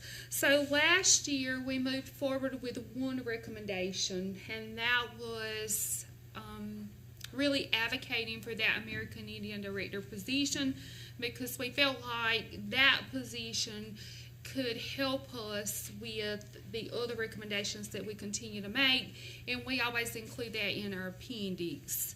I think that we need to continue with that one recommendation moving forward. We did not get that this year, and so that may help us if we're just going to move forward with that one recommendation, but please discuss that in your group so that when we come back, we'll know, hey, are we going to go with that one recommendation, or are we going to continue with our 6 to 8 recommendations like we typically do? Again, if we do the one recommendation, we will include an appendix of our prior recommendations. We want that hard work advertised, and we want people to know how to move forward with best practices and things that would help within school systems. So we would include that in our appendix. So we're in groups, discuss a report theme, and then talk about how you want to move forward with your recommendations or recommendation. And then we'll reconvene as a whole group and make some determinations. Dr. Silver? Thank you. So just some logistical things. In your folder, I've included a printout of that if you want to write on it. You also have access. If you refresh, you should be able to access. If you can't, just send me an email and I'll give you access. Before we dismiss, we could certainly give Dr. Oxendine an opportunity to share recommendations. Behind these two doors, there's a little lounge. That's usually where you usually get lunch. So if a group pair wanted to go there, also where you go to the bathrooms, that space is pretty much empty if you wanted to split off, or if you wanted to stay in here. I believe what Chairwoman Locklear is recommending is that we work in pairs, so I think you have a perfect number here. So that's an opportunity for you to do that. That way you have some processing time before we just launch into the whole group discussion. We discussed it and felt like it was important to give you a little bit of time to process and have a thought partner around that.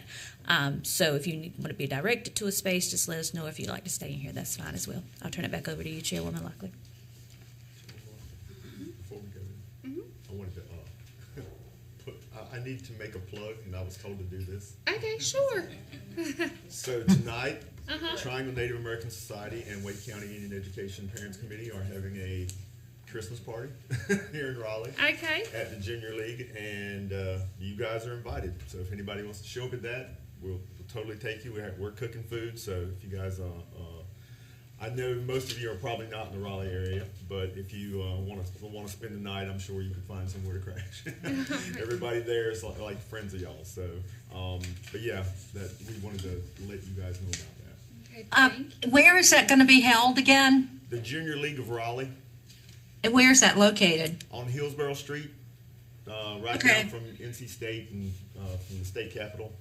Okay, If very you good. type Thank in you. Junior League of Raleigh, it's the only thing that comes up. And Triangle Okay. Native has a space in the Junior League now, so they are providing space for events here in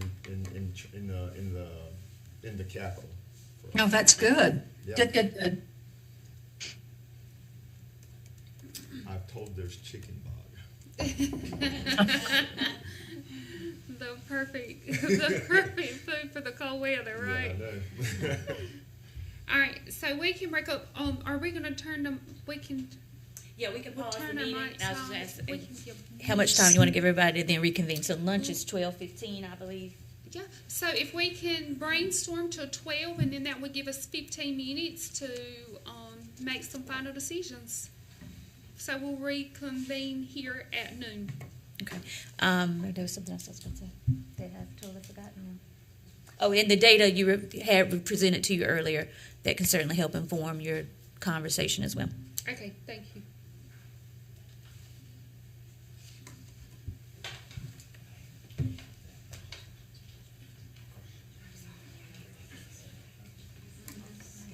We're doing just two folks. So, Susan and Tiffany, am I to linger or can I take a break? I'll come back at 12. Sure. Yes. Come back at 12, and then we can craft something with your input. Yes. So what I wanted to do, is it a convenient time for the three of us to talk now? Or not? I want to share an idea. Not in this space, because we are not. Okay. I can share when the whole group gets back. Okay. All right. Thank you. That'll be perfect.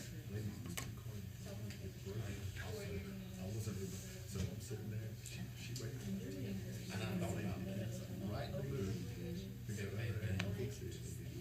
and then she made a bunch of us back. Are y'all?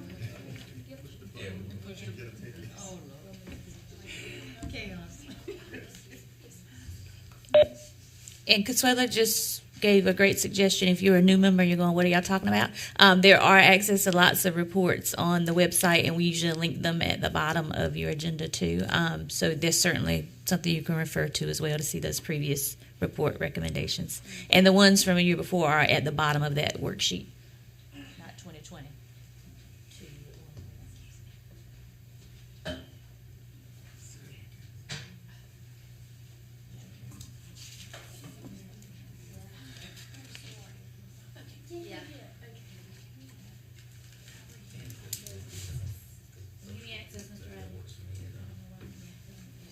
seen a request, I couldn't get in there for some reason. And I have it set up as a, anybody else wants to come in, none of that's fine. You're like, I what's got that? you, you're Okay. doing it right now. All right, thanks. Yeah, Samantha, absolutely. The council. She's working. She's over right, yeah.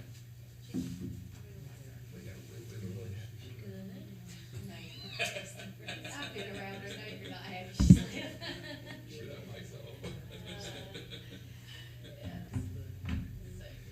Got it, yeah, thank you.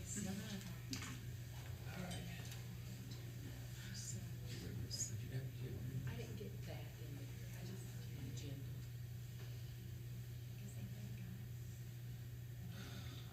So last year's thing was that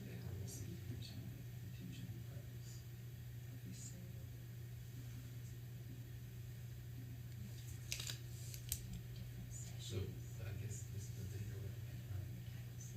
Yes, the one institution. But that's the one for the union, right? Yeah.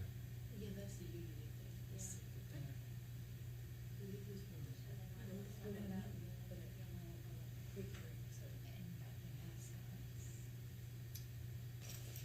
Recommendation sheet. The position. There's,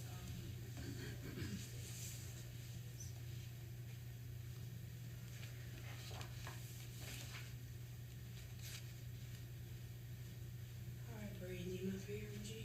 All right, sounds good, yeah. So, Come there. it don't matter. Anyway. It Okay. don't matter.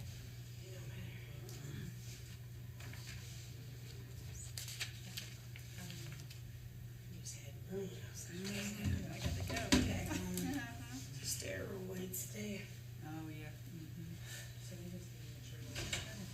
So, I guess they want us to come up with names, come up with things. I know we've got, So, you can't use this one?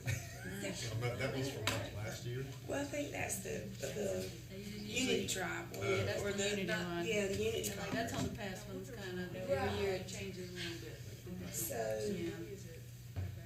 last year was Was this, American Indian Resilience Equity for our students during the pandemic. and then it was this one last year. Oh, yeah, Yeah. that one, equity, the healing power. Intentional practices, the healing power. And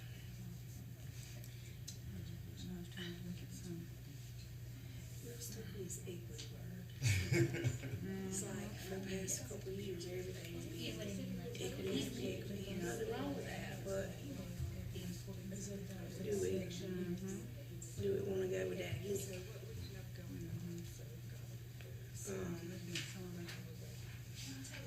Even for the summit is the. You can join us. So, are we still on the equitable word? I hate to. You did it last We year. need to do something, I want to do something. Cause I was looking at even some of our speakers and all this stuff lined up, I mean, equity's still in there, not that we have to use it, but it's still, sorry, I focus even in our January thing too. Yes, so they usually Align with the last one. So Okay, which is why that was at the December. beginning, We okay, remind yeah, ourselves to submit with this report. that's right, that makes sense then, okay. All right. Yeah. We got the report here, yeah. So this is okay.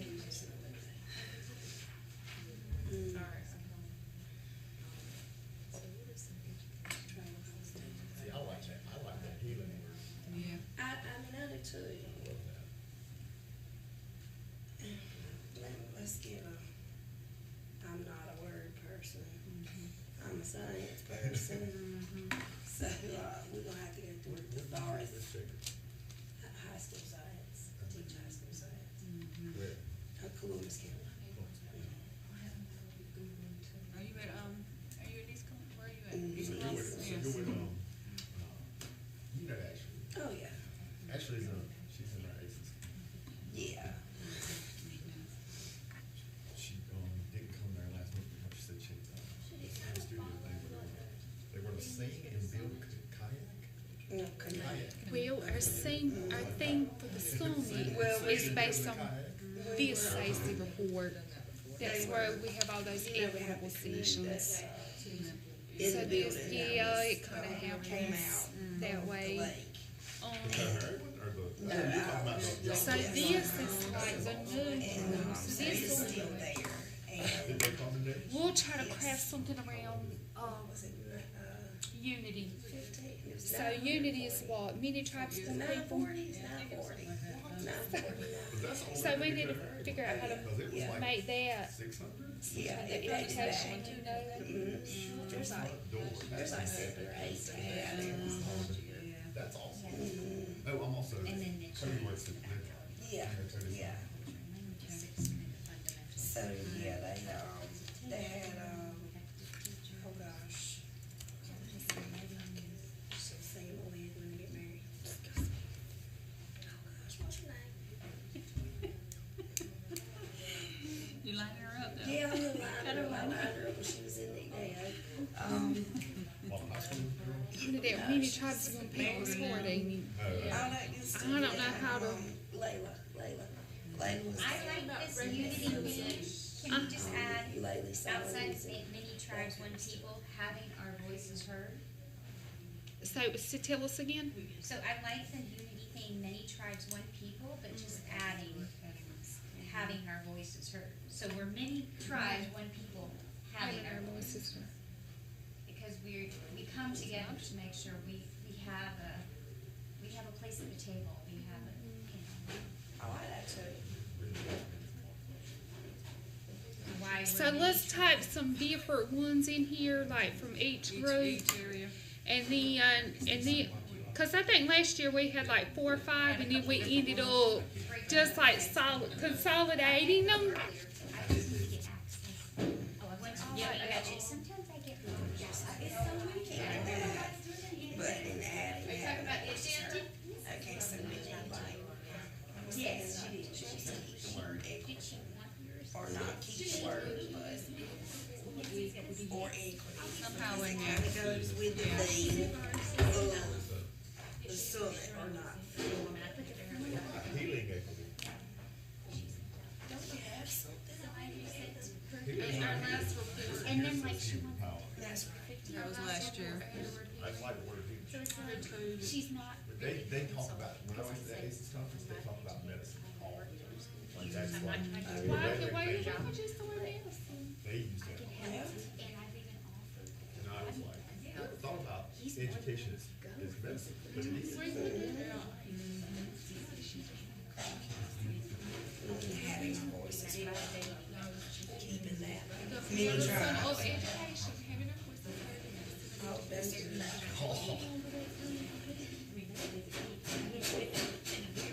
What, are you typing it in? I got it up to, okay. But anyway, y'all, that's Christmas party, do like education summer. Does a lot of people got like, is it tribal? No, it's like trying the natives is for anybody that doesn't Yeah. live in their traditional areas. So anybody that's in the triangle, that's a Native American, can basically be a part of it. Well, I wish So I had. we have a bunch of people who live here who are not even North American tribes, or not, North not Carolina North tribes, Carolina. they're outside of North So, Carolina. yeah, so we had 95 people, did you see that, 95 people, basically, RSVP for this thing, I'm Oh, like, yeah. oh my. We'll be up in there. Police chief, Apex, From there. Yeah. I wish you highlighted that. That's a big deal. Tonight. You're fine, I mean, Yeah. I knew it was gonna be last minute. I'm not. Are you, you're like, I'm not going, I'm sorry, you feel like going. You're like, I'm not going.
we do have several suggestions. Well, let's start at the top for our content for the report.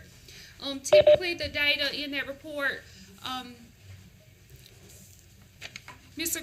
Curtis joined us earlier, and he provided that accountability data that we'll continue to include.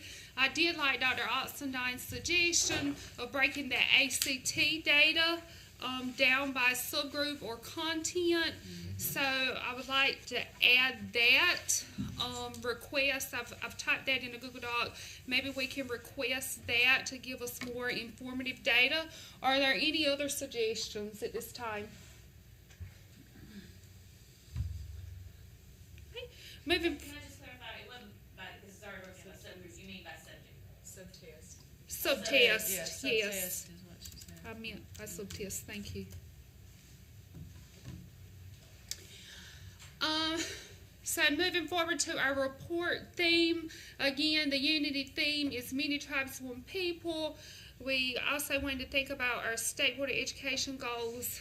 One being most significant for us is that of equity. So we have in here having our voices heard, the medicine of education, working together toward restorative education practices, many tribes, one people, having our voices heard, restorative medicine, healing through education. We can take any of these, we can recraft them.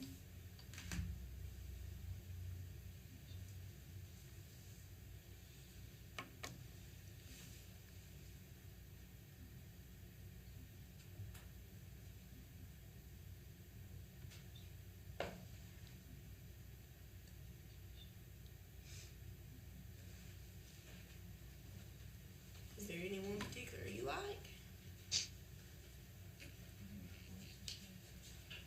Not really? Or, Yeah, I mean,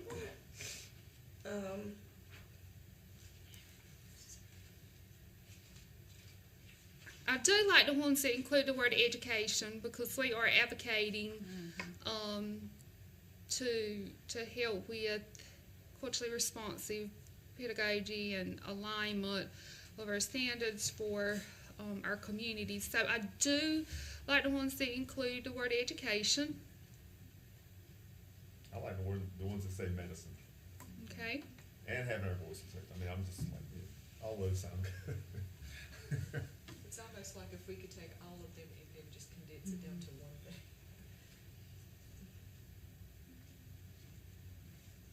Chairwoman Locklear, this is Olivia. Yes, please proceed. Let me give you a suggestion. Whatever you choose as your theme, what really captures the attention and the thinking of state board members is how that theme, well, let me see, how do I say, how that theme is integrated within the entire report.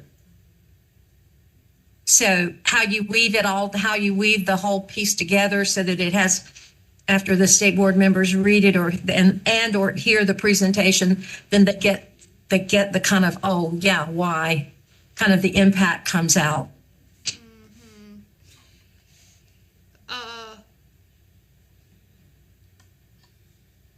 So that report is basically the data, right? We're presenting that data, and the recommendations, and so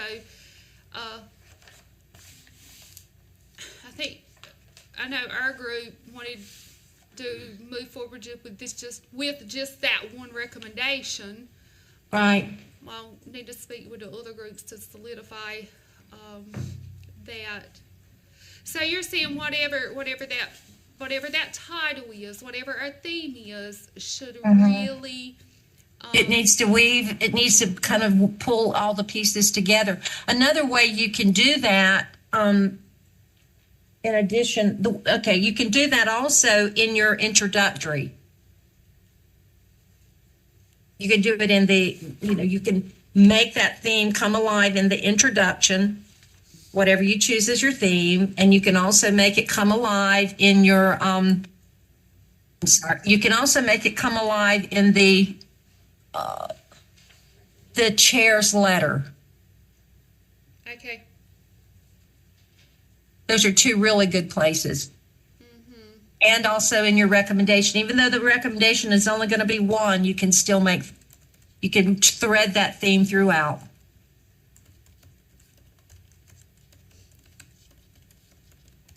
Okay. Thank you for those insights.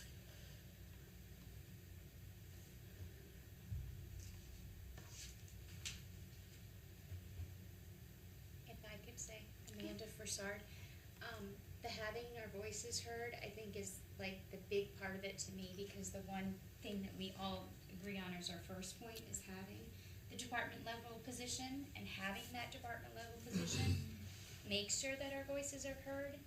Having Indiana education programs for every school district that qualifies makes sure that our voices are heard for those students.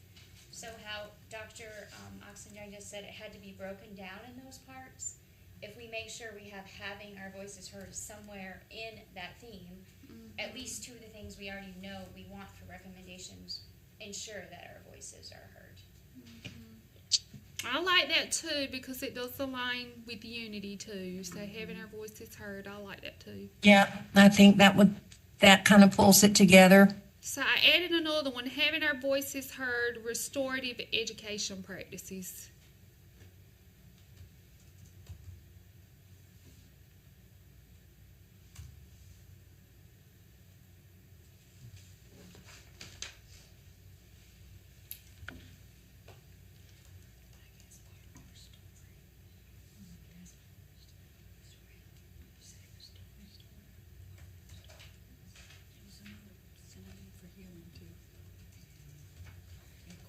What does that mean? So we use the word restorative to really align with the State Board of Education goal of equity. And then Stacey has our culturally responsive teaching modules. So we were thinking from that standpoint. But if you're asking that, if you're saying, what does that mean? Then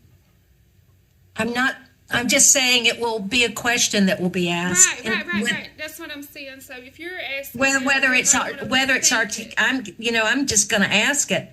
Whether it's articulated by the other board members, it will be in the back of their minds. Right. Yeah, we always appreciate your insights. Restorative, I just looked it up to have like a definition for sure. It's saying to restore health, strength, or a feeling of well-being, and that kind of goes along what people have been trying to get kids to do since COVID is thrive. So maybe we could put thrive instead of restorative, because most people know that buzzword thrive, and it's similar. Having our voices heard, education practices to thrive, or something to that effect. It could be edited out, but just giving thoughts. Thrive is good. What about thrive in education? Right, that's what, I said. Having our voices heard to thrive in education. Something like that. Having our voices heard. What did you just say? To thrive in education, or because people know that thrive buzzword, people may not restore it, like not even have to look up the full definition, but maybe. Just stay with that idea of thrive. I think you're going somewhere there. Elevating is good too, instead of having it. Okay. Elevating our voices To thrive in education. I like that one too. I like Elevating our elevating. voices. I do too. I like it. To thrive in education. Elevating our voices to thrive. Oh yeah, that has ring to it. Can we put quotes around hour? Is that too much? No, that's too much. To signify us meeting Yes. Was that too? elevating You mean native because we're voices? 1% of the population? How about elevating native voices to thrive in education? So they know it's us. We can. Elevating native voices. Ooh, Huh? I was gonna say indigenous is That's the word close too. enough. You're not really using native in any of those, you use American Indian. Yeah. So either way, it's American Indian or indigenous. Ooh. Yeah, it's all American Indian on all those, yeah. I still like the hour. With the quotes around it. Indigenous is going to throw people. That it always does. It always does. We're either American Indians or we aren't. Yeah. So, Dr. Now, what do you think about us doing the hour with the quotes around it, elevating? I like our. I understand indigenous. I absolutely appreciate where it's coming from, but but it just you have to do too much explaining. Yeah. Okay. So, quotes or no quotes? Oh, I think quotes is fine. Okay. All right. So Wait a minute. I don't know about quotes just around our.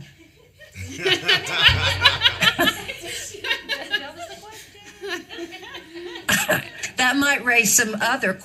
I think maybe our voices, Okay. or either no quotes. Our it would raise some questions.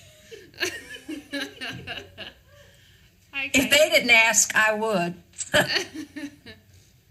Okay. That's good. Elevating our voices to thrive in education. Yeah. All right, let's take a vote. Or does somebody want to make a motion for this, and then we'll vote? Actually, can we just like do tick marks, or do you want to go like see which? Are you saying like which one do we like, or like which ones do we like? Like how do you want to? And I just thought we were just voting on that last one. Yeah, I thought we were voting Oh, on the okay. last one. I thought that we were like thinking and consolidating all these ideas. okay. And then we were saying, hey, this is what we're going to. so that plus Vote that on- plus you're that voting plus on that. that equals right that. Yes. Okay.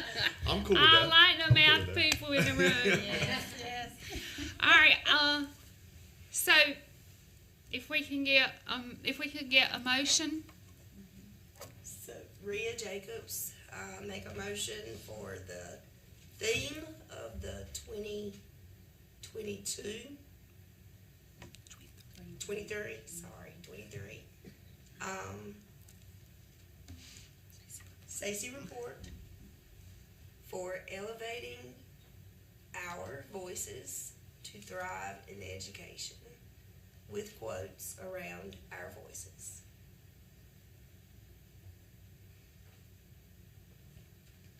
Need a What about second? Lowry? I'll second. All in favor, say aye. Aye. Any opposed? All right, we have our 2023 Stacey report theme. Very good. Very good. Yeah, awesome.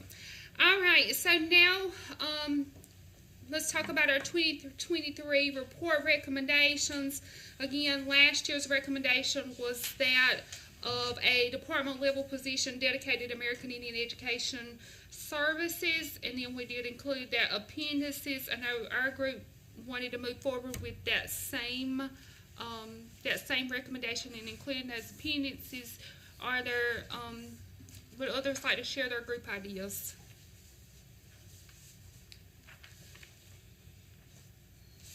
Go with the same recommendation. All right, so everybody wants to move forward with that one recommendation and then just sharing our appendices. So can we get a motion? Tiffany, I'm sorry, Madam Chairwoman. Yes. Please. Can you read that recommendation? Do you have it handy? The verbiage. I do. As part of the State Board of Education vision for opportunity equity, support all efforts to secure and establish a department level position dedicated to American Indian Education Services and the enactment of previous SACE recommendations. I don't know that I would go with the enactment of previous recommendations, because then that would lead you to have to discuss those what are those previous recommendations. So do you only want the recommendation for the position, or that and previous recommendations? The position will help with the previous recommendation. So I think we're looking at the individual in that position would help to, work on those previous recommendations, have those come to light. Okay, I understand that.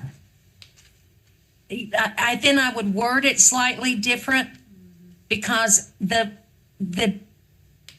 rest of that sentence would cause folks to say, well, what are those recommendations? Am I making myself clear? Maybe not. Yeah, but I think we want folks to ask, well, what are those recommendations? Because we want to point them to that appendix. Oh, okay. So we're going to include, in the 2022 SACE report, we did include our previous recommendations in the appendix, because we felt like, it leads to our culturally responsive modules.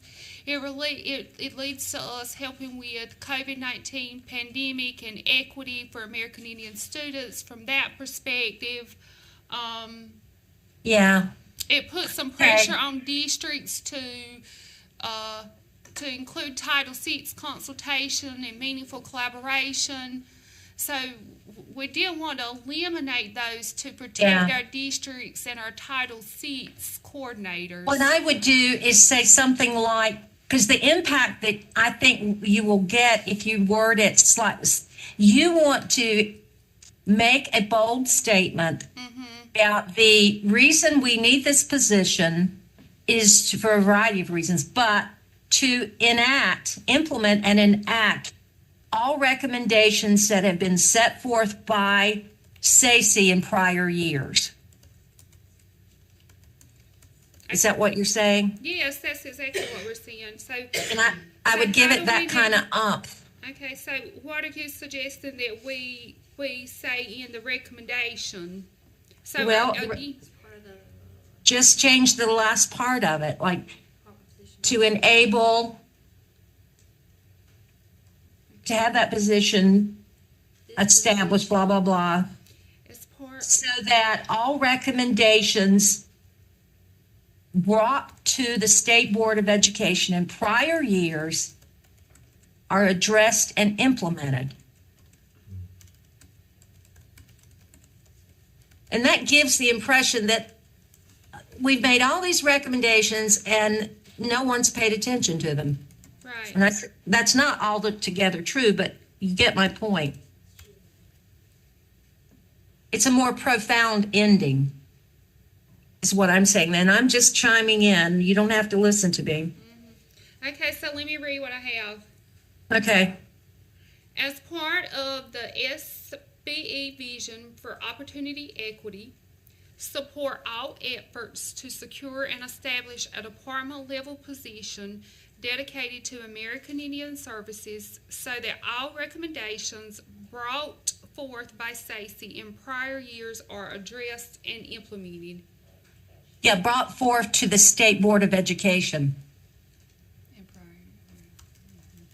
Brought forth to the State Board of Education in prior years are addressed and implemented. Okay. Because that's saying, in years past, this SACE has come before the State Board of Education with a list of recommendations. A few have been acted upon and some haven't. Having this position within the department is going to ensure that all past recommendations brought to the State Board in prior years are addressed and implemented. Would you want to include that prior recommendations are located so that they'll know exactly where to go and find them? I think we had that in the report. We actually have that typed in the 2022 report. Mm-hmm. In the 2022 report, in our paragraph, Yeah. we did include that. Okay. If you can you pull that? Is it back? Yeah, this is Brandy. I was thinking the same thing. Make sure you reference them to Appendix A or whatever. it Yeah, is. it's actually in our narrative within the SACE report. Okay. Just need to make sure we So keep right that same there. narrative. Yeah, it's in our narrative. Okay. I don't know if it's, does it say specifically appendix? I don't see that. I don't where know. It says I would reference them exactly to where they need to go if they want to see what those past recommendations are. Mhm. You could do two things, you could, see on the page number, you could also put a direct link to, because they're all the reports are listed there. So there's a page on the SACE website where it says previous SACE reports, and they're all listed there, and well, for 5 years worth. So Mm-hmm. you could also put a link there. But in the appendix, do we outline specifically what each recommendation? Or are we doing links to the report for them to go to the report and look at the recommendation? We'll show you what's, so the appendix was a straight pickup of the recommendations from the previous year. From, So they do link directly to the recommendations? I think it's Appendix A. That would be good, as long as they can link, they can click on something and see the recommendations. it's at the bottom right there. To the agenda. It was in an email from Kelly. Yes, right there. Those are the exact ones. Mm-hmm. Yeah.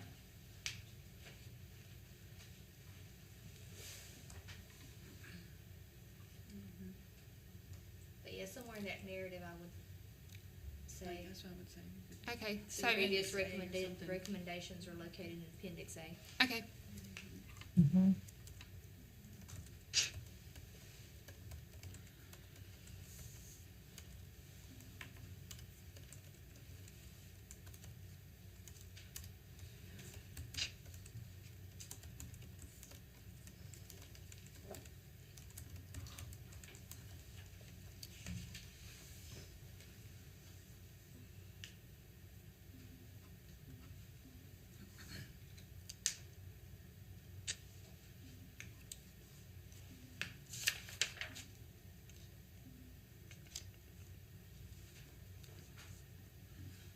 All right, do we have any other suggestions? So here our report content, our report theme, and our 2023 report recommendation. So we need to make a motion. We need to move forward with a motion.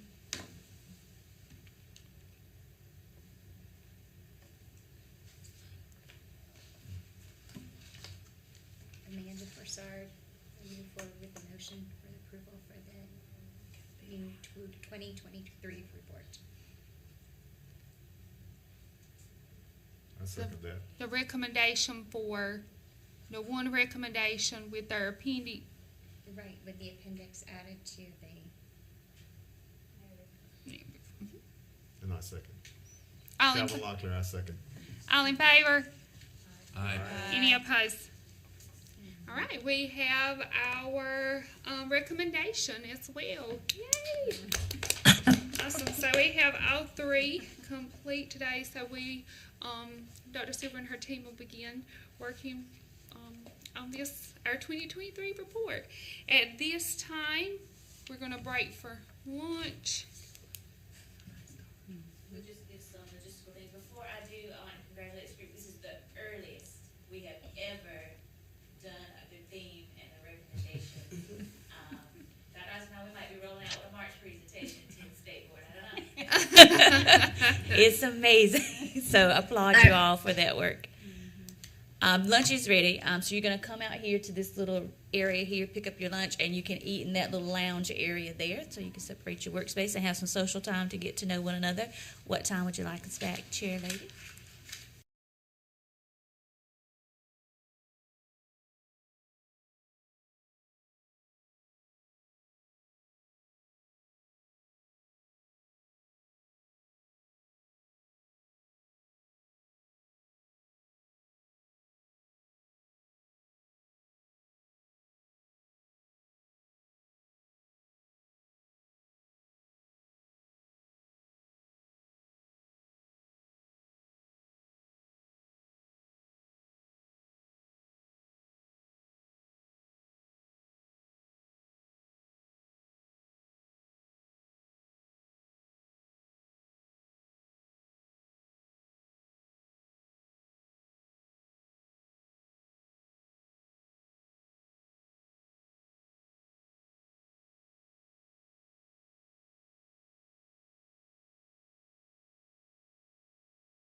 we give to the powwow, we try to give to other programs and stuff.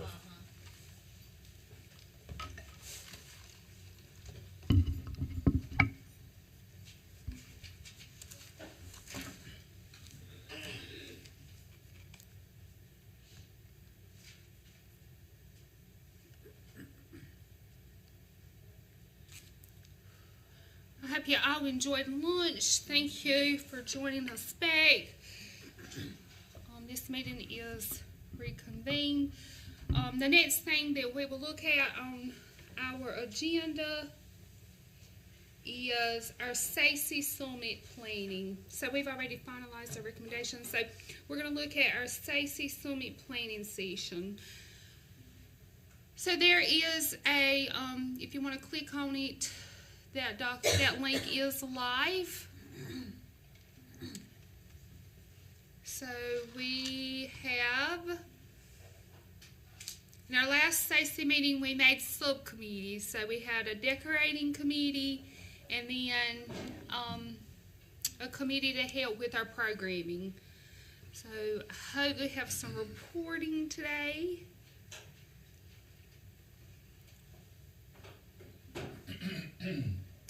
So did anyone get a name for opening song and blessing?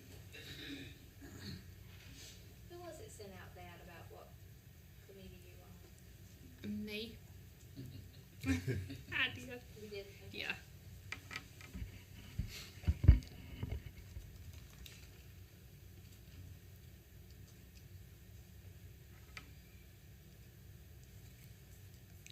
I need to find it. What was the name of it on? That email. I need to find it. SACE Summit Prep. It's, October 12th.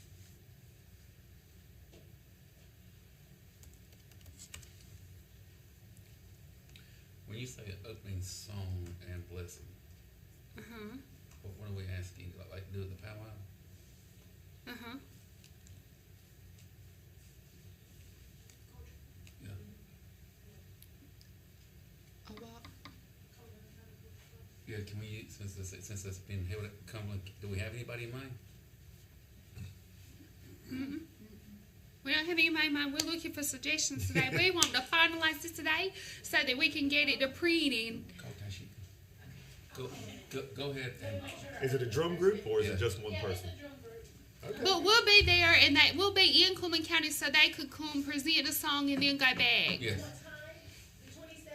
At 10. They would need to be, yeah, if they could be there at like 9:45. Tell them 7:30. You gotta make Tell 'em sure we'll they have make it chicken through feet. traffic and stuff. We got that one. Our mics are live. We got that one. Okay. Sorry. All right. So give us that title again. It's just called the Cumberland County Culture Class. Cumberland County Culture Class. Is it? It's a drum group. Yes, they practice every Thursday night. We've kind of partnership with them to do for the month of November and for other things. So, yeah. That's cool. That's great. Yeah, that'd be good. Okay. So then we have the rest of our morning session. We have everything there. And then we need someone to do the purpose and stage setting. We need a SACE member to do our purpose and stage setting. Well, what is that? Just outlining the SACE Summit, our breakout sessions, or just outlining and we'll work on it. We'll help work on a narrative. For those of you who didn't before, I'll see you. Yeah. Between Dr. Lightler and I, we pretty much read a script. Yeah. So we're just reading something. We go up there. Yeah, you organically, yes. We did with excitement. I got you. So our registration list, we have about 100 folks. We also included presenters, so we're looking at maybe having around 115 to 130, So hopefully this that day. person will just go up to the microphone and just lay out what we're going to do for the day? Basically. Okay. Okay, so, got it? All right, and then that will follow by our morning spotlight with Mr. Jackson. And our What does that consist of? So you're going to spotlight Cumberland County's Title VI program. Okay. We know you do like the Eagle Feather ceremony, which I think sets a precedent for other districts. Other districts are not doing that every year at graduation. We get those emails and those complaints, So that is something that you do. So we want to spotlight whatever you're doing with your Title VI programming. So Consuela came and told us that we didn't do anything, so we're wearing all red. We're wearing all red polo shirts. So I need to wear a tie that day. No.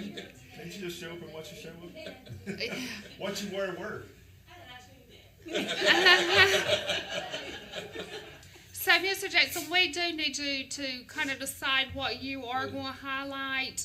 If you could do that for us and give us maybe 2 to 3 sentences, a brief description by... Yeah, just try to send me something. Okay, yeah, we got it. Yeah, we got it. Okay. With those sessions, with the spotlight sessions that I've communicated to Action to, we want it to be really highlighting what students have. That conversation we had this morning, we want to show in district people who are there, you have a crossover with your Indian community. Use your Indian community to help advance the standards in student learning and partner with them. So the more you can highlight what kids are doing, that aspect of lots of pictures, videos if you have them, all that, and then I'll send you a deadline as we get closer to have all your materials to come out, and we can link everything into the agenda, and we'll be ready to display it for you. Candace, you got that? Okay.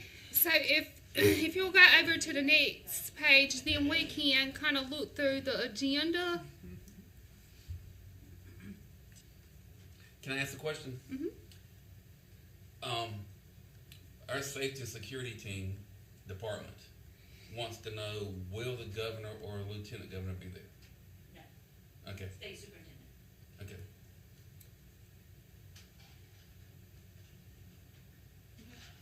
So on our next page, we have 3 sessions. So we'll have 3 sessions. Actually, there's a session D that does not repeat. It's on the next page. So A, B, and C will repeat morning and afternoon. So these 3 sessions will repeat. So these are breakout sessions.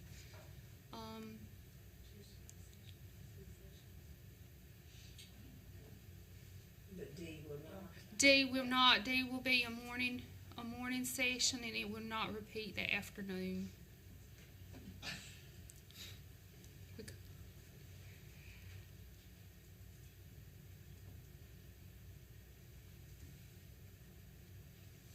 All right, and then for our afternoon, we need someone to do the overview of morning and the introduction of the state superintendent. Dr. Silver, you want to do that as the DPI liaison? Or I serve at your discretion, Madam Chair. I'm right, Dr. Locklear.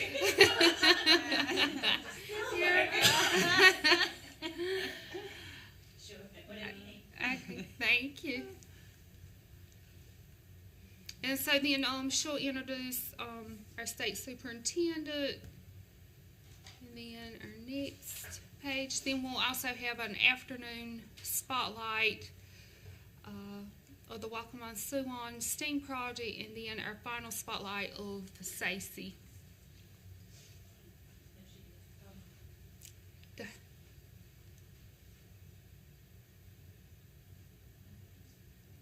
Yeah, I did. I skipped a page. Our afternoon luncheon, we have Honoring Our Past to Guide Our Future. We're going to have a presentation by Dr. Zoe Locklear about the history of Indian education within the North Carolina Department of Instruction. And we'll be honoring Miss Betty Magnum, Dr. Olivia Oxenine, and Dr. Priscilla Maynor, who held those positions. We are looking to do this in a way to highlight their work. That American Indian director actually brought forth SACE and there was a lot of advocacy for this committee, which is why we reiterate each and every year the importance of your seat, because there are others who had to fight for and advocate for this committee. So we're very proud of this report that comes out each and every year. I always brag on it at UNCP and within my community. So we want to highlight these people. So in the past there was an American Indian Director position, and since the last one, that position has not been filled. And so we want to highlight that great work and talk about the importance of that position and having representation here at DPI to represent us across the state of North Carolina. So after making those highlights, that also supports our recommendation of reinstating that position. Madam Chairperson, when was the last time that position was there? I mean, if it was there in the past, like what is it not there? The last time it was actually it actually went from a full-time position to a part-time position. I think Dr. Priscilla Maynard was Priscilla? Help me. The last time that position existed as a standalone was probably the 1980s. So in 1970, we're going to have a history lesson here. 78, I believe, was when Dr. Dudley Flood, who is a huge part of integration of schools here in North Carolina, he is a legend within education, created the Office of Indian Education as part of recognizing that all stakeholder groups need to be represented as part of their integration. So that's when they hired Miss Betty Mangum, to be the director of Indian Education. It stood alone as its own. As she continued in the agency is when it then started getting combined with other things. And then that continued up into what we have now. So Dr. Oxendine happened to be hired in another position. Kind of like me, I was hired in another position, but because I have a vital stake in this community, was appointed to this work, and I'm happy to serve. So that kind of thing happened. And then with Dr. Maynard, she was in a little bit of a different position because under the state superintendent at that time, she was essentially his right hand at that time. So she was in a unique position to create a lot of things around Indian education. At that time, the state also had a commission that was similar to this group called Raising Achievement and Closing Gaps Commission. Some of you may remember that. Used to have a huge conference, and the American Indian Voice was also a huge part of that. So the last time it was in earnest was really when desegregation was happening here in North Carolina, and there were these tremendous efforts to really make sure all stakeholder voices was there. So I know that was a lot, but that's exactly why we're doing this session, is to highlight what has been our history here, and not to put too fine a point on it, what's owed to the American Indian community. So we're not asking for something new, we're asking to be restored to the previous. Yeah, Exactly. and that's kind of the point in doing this. Say, hey, this is not something new. We're not asking for something special. This was best practice. Can I just say something too? So since it is something reestablished, even in our wording, we don't have it as reestablished, a department level position. We just have established. So like, this is a learning lesson for me. I'm thinking we're fighting for something that's never been there. But if we're fighting to reinstate it, we need to make sure that's in the wording of the 2023 recommendation, excuse me. So we need to make it. Because it just says establish a department level position dedicated, not reestablish.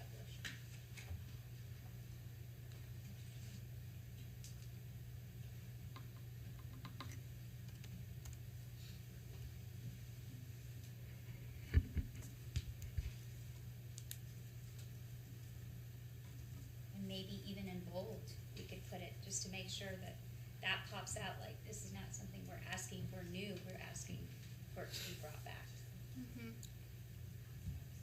Okay. We'll have to go back and make an amendment. Yeah, I know. But That's I just okay. wanted to throw it Yeah. out before I forgot. We can bold or italicize, whichever. Sorry to get No, off topic. no, but I no, didn't no. wanna forget. That's a great I didn't point. wanna Yeah. forget. Yeah.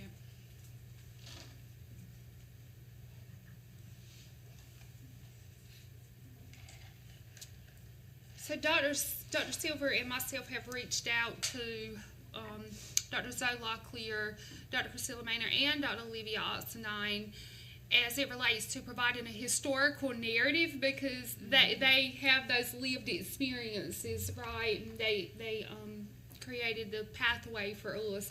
And so they're creating a historical narrative to share that day so that we're all more informed about what that position looked like and how it was implemented here at DPI for best practices of American Indian students across the state. So I'm looking forward to hearing that historical narrative. And when we have that historical narrative, then that helps us to advocate in our spaces and in our communities for that American Indian Director position. And so when I attended NIEA, one of the things that I realized, we talk about tribal consultation and meaningful collaboration with districts, statewide and districts. That same tribal consultation and meaningful collaboration is part of the state too, because they receive those federal dollars. So it's important that since they're receiving those federal dollars, that they engage in tribal consultation and meaningful collaboration, and this American Indian Director position will help us with those best practices.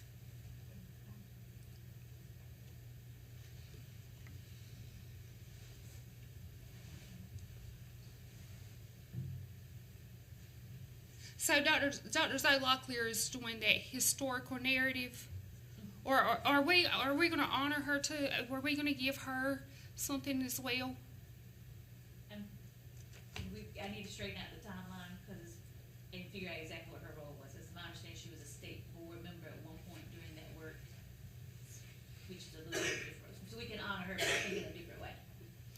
Yes. If that makes sense. Yes, that's what I was told too. But I do think that she helped pave the way here with SACE, serving as SACE chair, and she also served as state board of education member. So, and she has all that historical knowledge. So I think that we should honor her in a different way. So she was not in that position. Right, my understanding, but we're still clarifying. Okay. But, yeah, we'll find some way to honor her too. Okay. So, I just want to clarify, is she going to be providing that historical, is she going to be speaking here, or is somebody else doing that? That's what we originally talked about, and I think it's fine for her to do that too, and for us we can write the narrative in a way so that she's still honored, but she was in a different role. She was never officially in that role. Okay. So I think it's fine to have her there doing the speaking, giving that historical Mm-hmm. overview, and once we start the honoring, then somebody else can come up and talk about her role. Okay.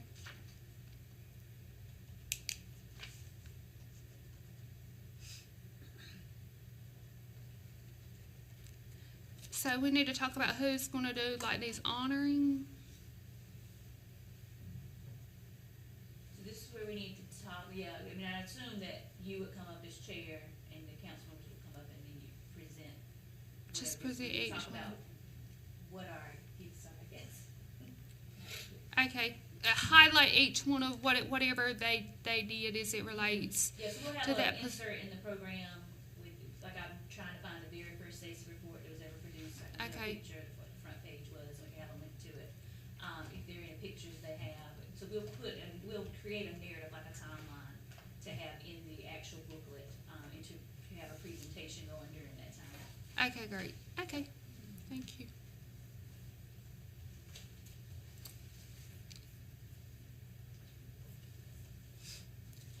So let's talk about our decorating committee and are we good with our programming? Or did I miss one? Candace, you said it was confirmed? Yeah, they're. Culture, Cumberland County culture class did confirm.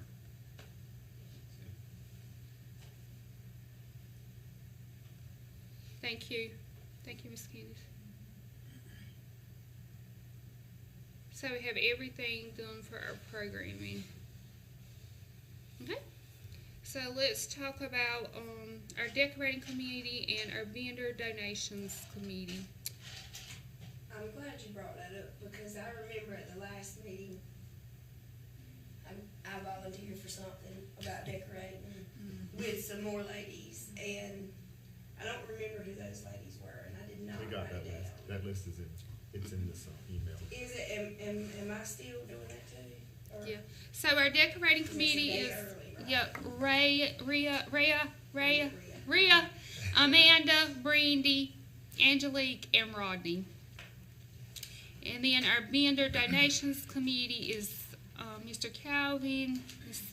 Stacy Leach, LaRonda, Jeremiah, Miss Dorothy, and Cameo. Chairwoman, do you mind if I say something about the decorating? The building is only available on that Thursday evening from 3:30 until 6. So consider that, and then determine those who cannot drive in at that point in time to be able to come. And can I piggyback on what you just said? Yes, please. Okay, I'm gonna say several things. The building may be available all day because they're going. Last year, central office caught on fire, and it's been shut down. So they're remodeling it. It's opening back up January 1st. So what they were going to have there, they may have at central office. I'll confirm and let you know. Okay. So that room may be available all day to get decorated. But then it'll also be available that Friday morning starting at 6, bright and early. Secondly, if you would tell us what you want it to look like, my admin assistant, and Candace will echo this, she is absolutely amazing. And when I say amazing, she is beyond amazing. Her hobby is decorating and party planning and all that stuff. She is absolutely amazing. You tell us what you want, and she will handle it all. You just let us know what you want it to look like, and she'll take care of it. Okay. And then last but not least, I'll be quiet to this. My staff, which is 7 of us, all the federal programs, and everybody that works under federal programs will be wearing red polo shirts. So if you need anybody for assistance with anything, we'll all have on red polo shirts that day, except for me since I got to wear a tie. You gotta wear a red tie. There you go. Okay, so we'll let you know kind of like the vision. Would it be possible to have one person from that decorating team be appointed as the quasi chair and they communicate with Mr. Rodney? Because I would think on their behalf, yes, we'd love to take up on that offer. Right. And then they can talk about theme and what the possibility. So does somebody want to take the lead with Mr. Rodney? I can help. Okay. So Angelique and Mr. Rodney are taking the lead with the decorating committee. I would like it starts at 10. I would like somebody from that decorating committee to be there by like 8:15 or something. I know we're going to do like tablecloths. Dr. Connie's going to let us use her tablecloths, Dr. Connie Locklear. So I think the decorating committee should at least be there by like 8:30. 8:15, 8:30, just to make sure everything's good and ready. Unless y'all want to do like a text chat the night before. I mean, I only live, 45 minutes from there. Okay. So it wouldn't take anything to make sure that everything's good. Okay. All right. Thank you, guys. I was gonna say, Brandy, just keep me in the loop. I can do whatever I need to do too. Yeah. And so I think somebody from that committee agreed to do Peachsters. Take Peachsters that day. Who agreed to take the Peachsters? Don't we have a state photographer? Yeah, that's what they mentioned last time, was a state photographer person that we're gonna look into. I love to take Peachsters, but I don't think I can do it that day. Yeah.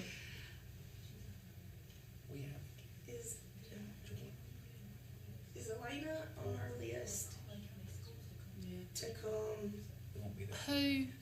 Elena Freeman, is she on our registration to come? Cause I know I had reached out,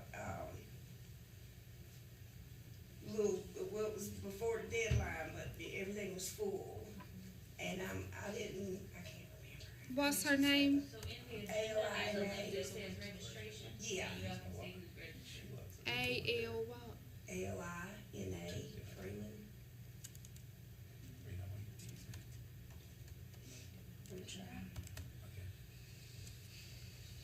No, I don't have her registered.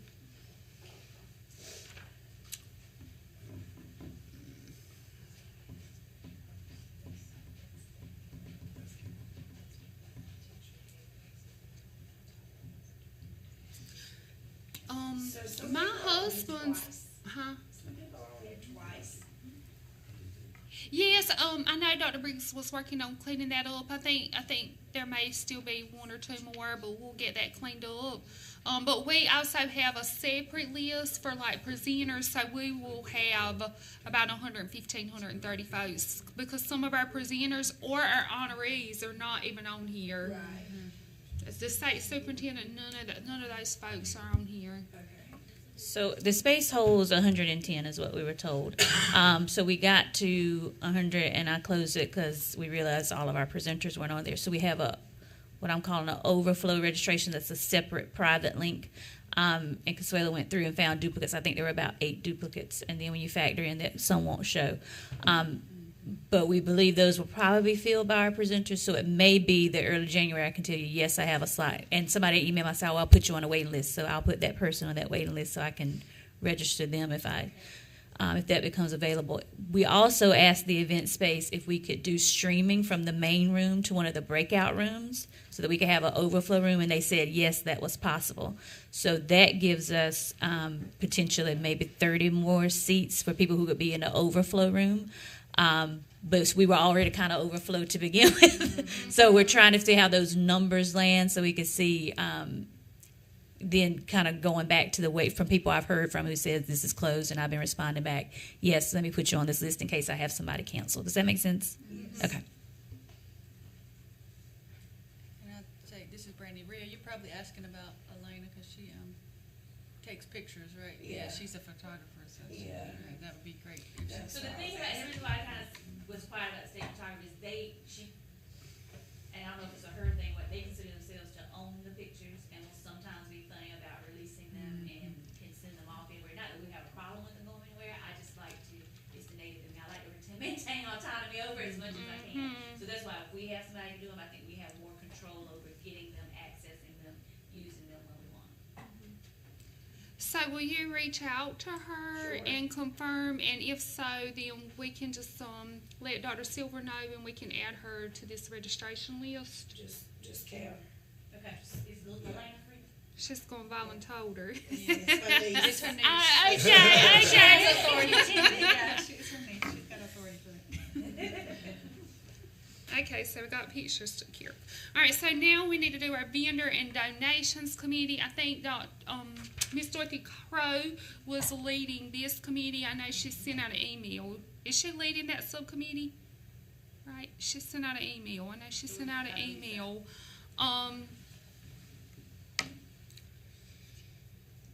So we are going to need how many things? How many items? We need one for our keynote speaker. We're going to need one for Dr. Locklear, Betty, Dr. Oxenine, and Dr. Maynard. And I'll add, so Consuelo has volunteered to take care of the gift for the guest speaker. She's making a tie-pin.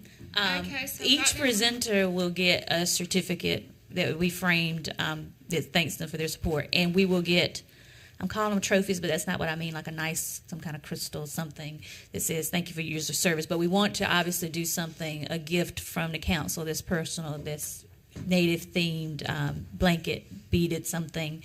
So that's our thinking with that. So we have one stream, of course they'll get something formal, but then wanted to attach that as well. So just putting that out there.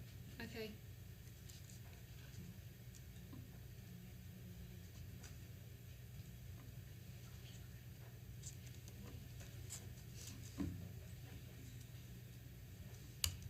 So then how many so how many gifts do we need? So we got the keynote covered. So then we would just need the 4? And these will be special and native. Okay.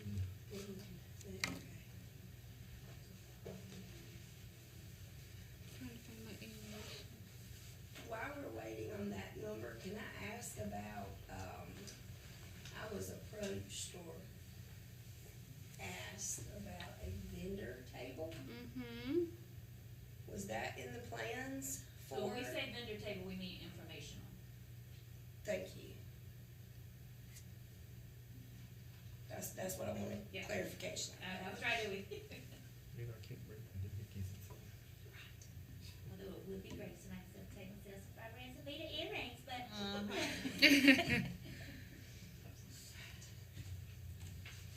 So are we giving anything to the presenters, or what does, anything special for like the ones doing the sessions, or do we do anything? So, and whatever you all want to do, you Okay. certainly do. Typically, they'll just get their nice plaque certificate. What we're looking for is for our honorees, so that would be 4 if we include Zoe. Right. And then our guest speaker, and then we'll need something, it would be appropriate to do something with the state superintendent. Right. So that's 6. Well, 5, Five. because Consuela's already taken care of the one for the guest speaker. Okay. Okay.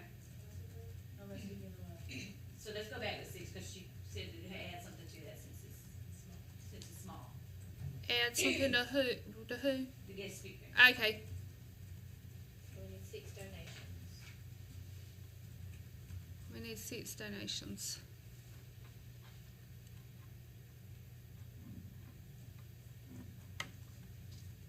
Amanda Forsard, I did buy a beaded piece of jewelry to donate. I don't know if that's appropriate for this or not, and I have it, but I don't wanna show it, so, on camera. Because then it won't be a surprise for the person. Right. That's perfect. Okay, thank you. So now we need 5.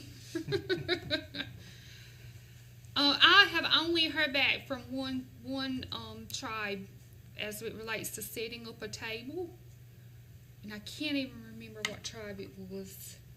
Is it Miss Nadine? That's why I'm emailing now. She says that she would be directly in Think it was contact her. with you.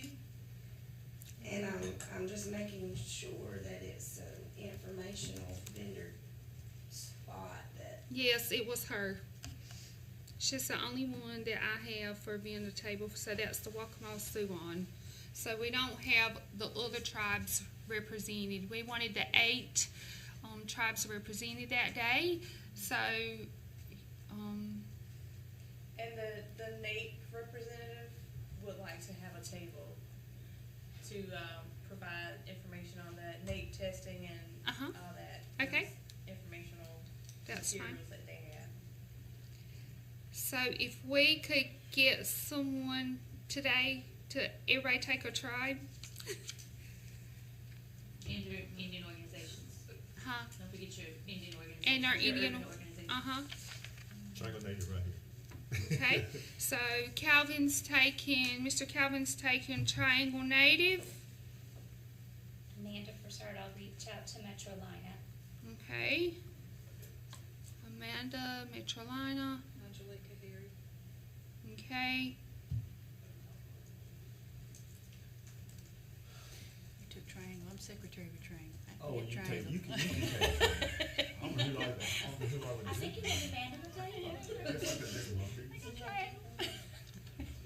If you don't get Columbia, I can. See, you live down there, you should take it. So Dr. Lowry's doing the Lumbee. And we're just asking about a vendor table. Yes, somebody to come just set up, a table just to represent, a tribal table just to represent our tribe. my lady's on top of it. I'm just, so, the gifts that we were mentioning, do they need to also be sponsored by tribes? Or is that kind of what we were looking for? They don't have to be, but I think that's certainly, it would certainly be nice. They don't have to be. I'll take the gift from whoever's giving them. Well, I can throw that in there too. We'll get the tribal board to provide one of the gifts. From Waccamaw Siouan. Waccamaw Siouan. So you're gonna take Waccamaw Siouan Yeah. and a And the vendor gift. table. The vendor table's done. She's already done her thing. Yes, and so you're gonna reach out about a gift. A gift for. Okay. So we have 2 gifts covered. So we still need 4. And when you give it to me, if you'll let me know if it's sponsored by somebody who's sponsoring it, we'll get graphics and make a nice little card that says donated by. Gotcha. I can can get Triangle to donate a gift. Unless you want it from Tribe. No, If Triangle no, Native American, triangle's all right. fine. We'll take whatever. Okay. So now we have 3 gifts. Yes, we got you. I will reach out to Rebecca about Metrolina donating a gift too. Okay, so when y'all's gonna take responsibility and say, oh, I'm gonna get Yeah, this, we cause gonna I'm get it. Yeah, counting. we getting it. So you're gonna, Notify Gotcha. you once we get it. So what I'll do is I'll set a date, please have all, and you can send me a picture of the gift. Uh-huh. And the information, and then we'll know it's verified, you have it in hand. So, Okay. but you say like a blanket or something bead, Blanket would be all that be great. great. Okay, yeah, we got you covered. Anything. and then once we get all the gifts, Dr. Silver, then we can decide who gets what gift. Is that what we're gonna do, That's what y'all need to do. Dr. Silver? So once we get all these gifts, then I guess we could put them together and decide who gets what gift. Yes. That's what we'll do. Okay. Thank you. We don't have anybody reaching out to the Saponi. That's true, Miss Dorothy. Miss Dorothy will do. Okay, I need to let her know. We need to let her know.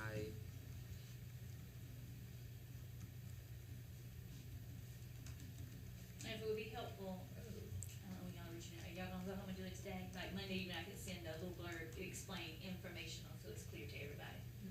So that would be helpful. You can get email right now. But never mind, we will get one. Halawa Saponi. I'll send an email to our former member, Miss Angela. I'll send her an email and see if she can help. Okay.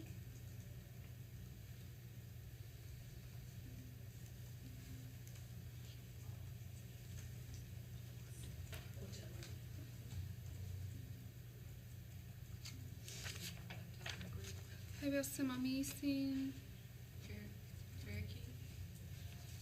The Eastern Mountain Cherokee. Maybe Cameo. Cameo. You can just shoot her an email.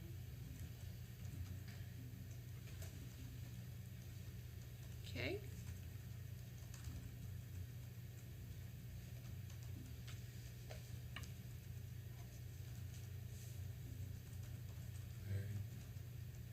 We have the Kohari. So we have Kohari, Lumbee, Wakamasuon, Saponi, Halawasa Saponi, and Eastern Mountain Cherokee. Mahari. Lupinichis.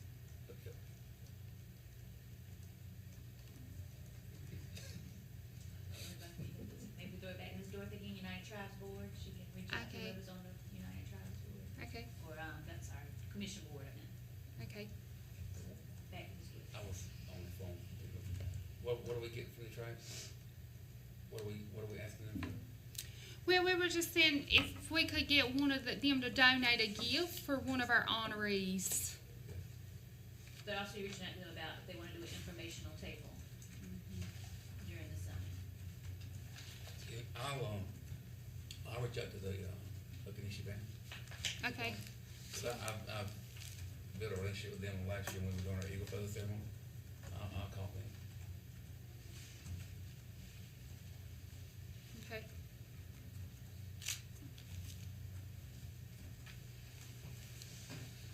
So right now I have 3 gift commitments. So it looks like we need 3 more. I guess when I contact Lindy about a dinner table, I can check about it. Okay. Or I bet Sanae's would donate a gift too. If the Lumbee tribe won't. So we have 4. Do you see one more? 2 more. And I'm sorry, cause Swella said that Stacy, who's on the board, who's on the council, is gonna be something, so she's down for a gift. Okay, so that'll be 5. We need one more. Yep, so that'll be 5. We just need one more. So let's call out who has one. Oh, that's I right. was thinking, I reached out to Rebecca. So we'll see. I bet Miss Dorothy Crow could get one from,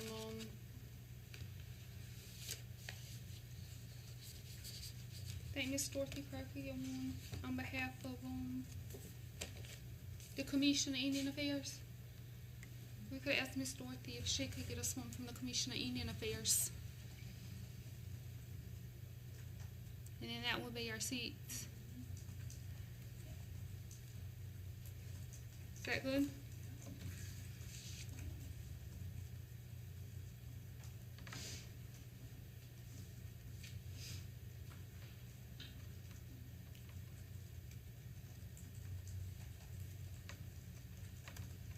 And I will send an email with deadlines to submit information about who's gonna do informational tables, that way we make sure we have the space set for it. I'll do it immediately, give you a little time, sometime in January. Mm-hmm. That sound good? But I don't write it down. Mm-hmm. But that sounded good to me.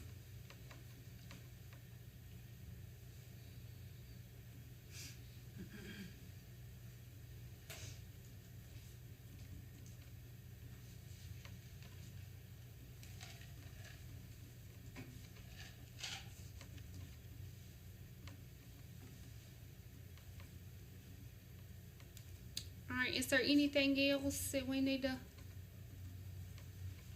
make sure we have covered or look at?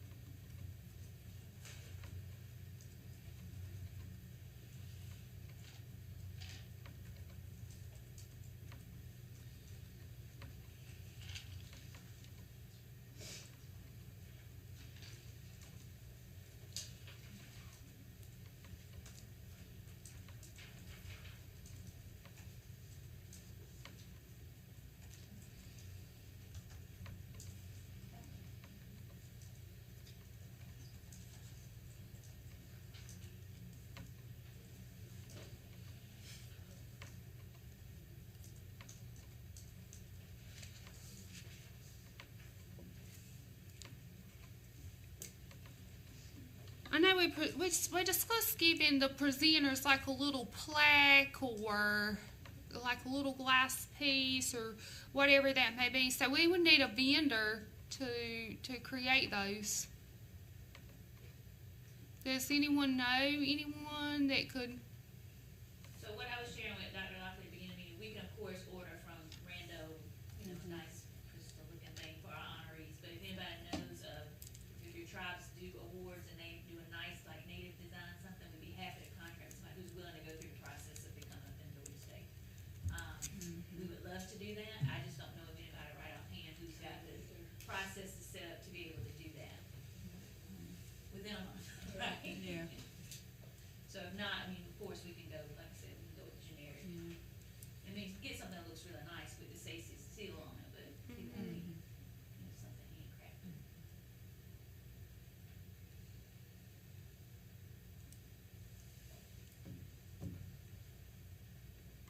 And I can put out there, this is Brandy, I don't know if you feel like you want something to give out to people, I have a couple of boxes of, it's book bags, but they're nice, and they have Triangle Native American Society on the front, a seal with the feathers and stuff.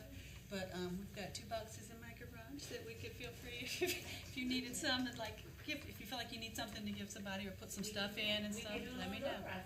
Yeah, Yeah, I get say, stuff like we that, can yeah. give stuff for prizes too, Mhm. I got some of those, so, yeah. Just let me know how many you want. For prizes. But they are gonna be gone though. She's not taking them back home. Well, then bring them on. I'm not even a door prize, how about you? How about, I'll check the box and let you know, Okay. because I think they came in like at least 20 or 25 in the box, and there's like 2 boxes in our garage right Okay. now. So we have a good little stash, at least a box, yeah, and we can give out some prizes, yeah, okay. Yeah. Yes, please do. All right, It would be nice to do something small or something like that for that student panel.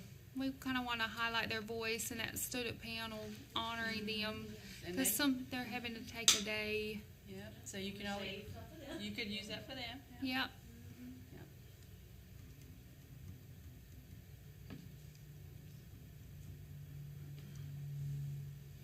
Any other ideas, suggestions, recommendations? Anyone else want to assume any additional responsibilities? I'll eat.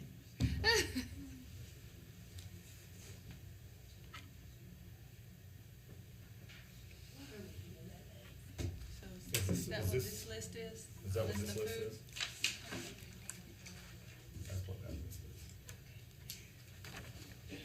Mr. Rodney? Scott Swivel. She's got- Miss Richardson, so is this, do we need to do something with this?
thank you take a for look that. at this, and if you wanna like make a recommendation, you can definitely email it. If we were to go to this place, I guess the question would be, what meat y'all want? So like choose, like Just fill give us it a out. general idea of what would be, what you think would be most appropriate when trying to accommodate that large group. I mean, we give us some general idea, and then we will nail it down. I noticed that coon is not on Unfortunately, that's that. here. Or chicken coop. You weren't party to that conversation we had in that room earlier. The people that were are the ones that are laughing hard.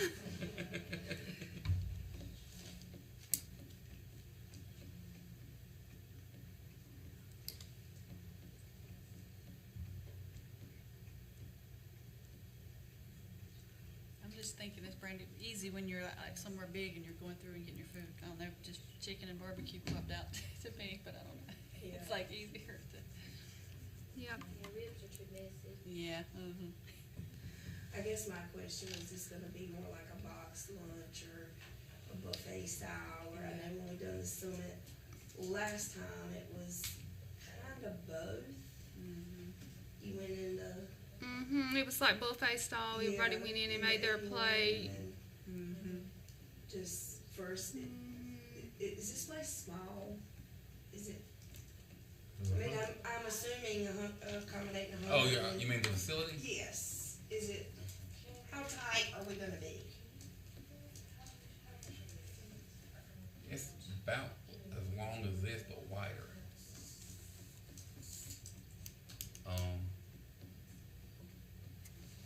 We're not gonna be tight. You'll be comfortable. I'm gonna try to,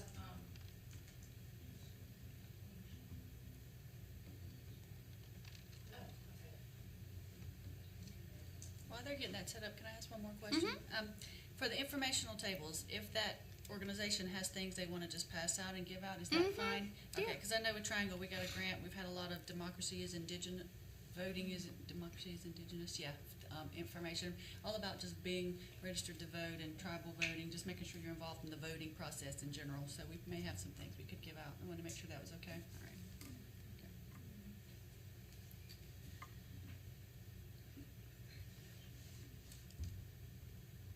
so go back to your question about lunch. Tell me about space. I think it's nice for people to have a nice sit-down meal rather than a box lunch. I think that's always nicer. Right. Yeah, obviously we can't have plated meal with, cause I don't think our space can accommodate it, but the buffet was really nice. We Right. asked people to wear masks when they go on there. But we're gonna bring it up to you guys and see what the space looks like. Anyone that is coming the day before, do we need to make our arrangements to stay? How, can you tell me a little bit about how that's gonna be handled? What do I need to do if I'm coming up a day before? What's your drive to? About an hour. Okay. So, and there will be an email coming out from Carmen, who's our program assistant. So if you are 2 hours or more away, you can stay overnight, and you do it just like you do your travel here, which is you submit it and then we reimburse you. There is a hotel that's recommended, so she'll send that out when you recommend the hotel, and can help with making reservations, and will explain how to do the reimbursement. Okay. Well, since I'm not 2 hours, that's fine. I don't mind footing my own bill. I know I might need I know Dad's registered to come. I just don't know how things are gonna go with that yet. So if there is an ability for him to be there, it might be just easier for me to have him up a day early. Sure. Since I gotta be there anyway. Yeah, I won't mind paying all there. Just wanna know where. Yeah, so she'll be sending out that information. Okay. And you said Carmen? Carmen Cole, that's what we do looking for you.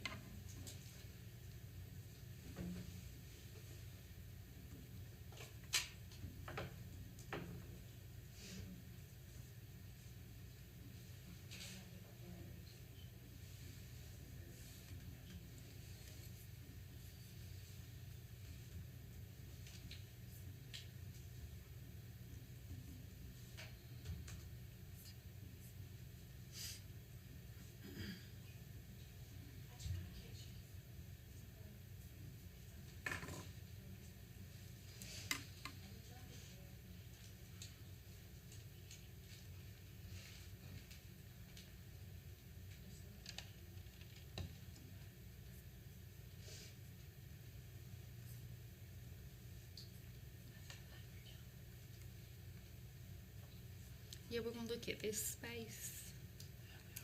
Yeah, we're gonna look at this space and decide. Why they're pulling that up? We can decide on these meats and 3 sides. So you guys said chicken. You guys said chicken and barbecue. So is this the place that we're going with? If we go with this place, then General idea what you all want. yeah. What kind of chicken? There's 3 choices there, so. Baked. I would say baked if you're doing barbecue. Mm-hmm.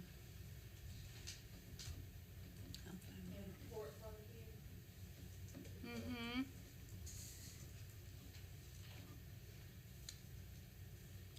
And then our sides, we gotta do 3. Of course, we'll have to do coleslaw if we're doing barbecue.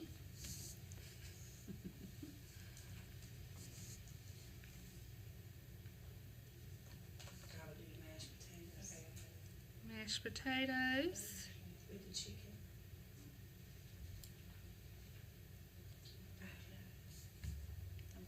Black-eyed peas. Everybody's black eyed peas is not the same. Nuh-uh. Still, though, if you drop the right piece of meat in there, you're straight. But that's just me. You're right. Say corn or green beans. Yeah, we probably need to do a vegetable. Yeah, that's what I was thinking. Green beans. Corn or green beans, whichever y'all Oh, go with. her whole kernel or cream? Yeah, let's just do the green beans, Yeah. cause. Okay, we got that. Okay, good. Green beans or what? Mashed potatoes and coleslaw. We can fight over corn.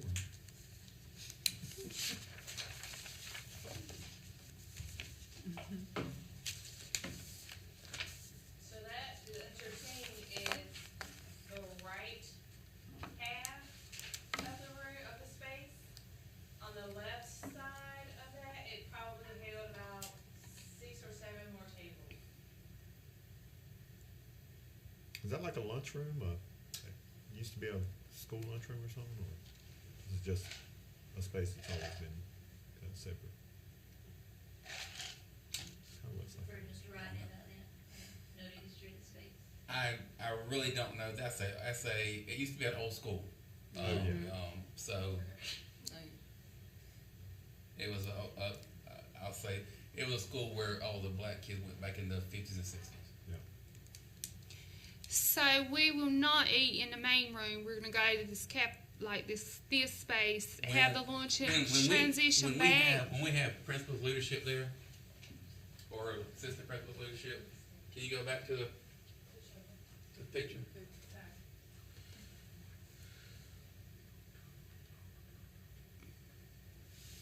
They will go back. They usually set up the buffet on this back wall back here. Whenever we have principal leadership, whenever we have school board stuff, where this table is right here, that's where they set buffet up. And you just walk back there and get your food, and then you go back here and sit down. You go to the one of the breakout rooms and sit down. It's not you're not tripping over everybody. It goes real smooth, real easy. Or you could set everything up here in the kitchen, which we don't want to do that. And you could go in one door and out the other door. But 9 times out of 10, we do the tables back here at the back.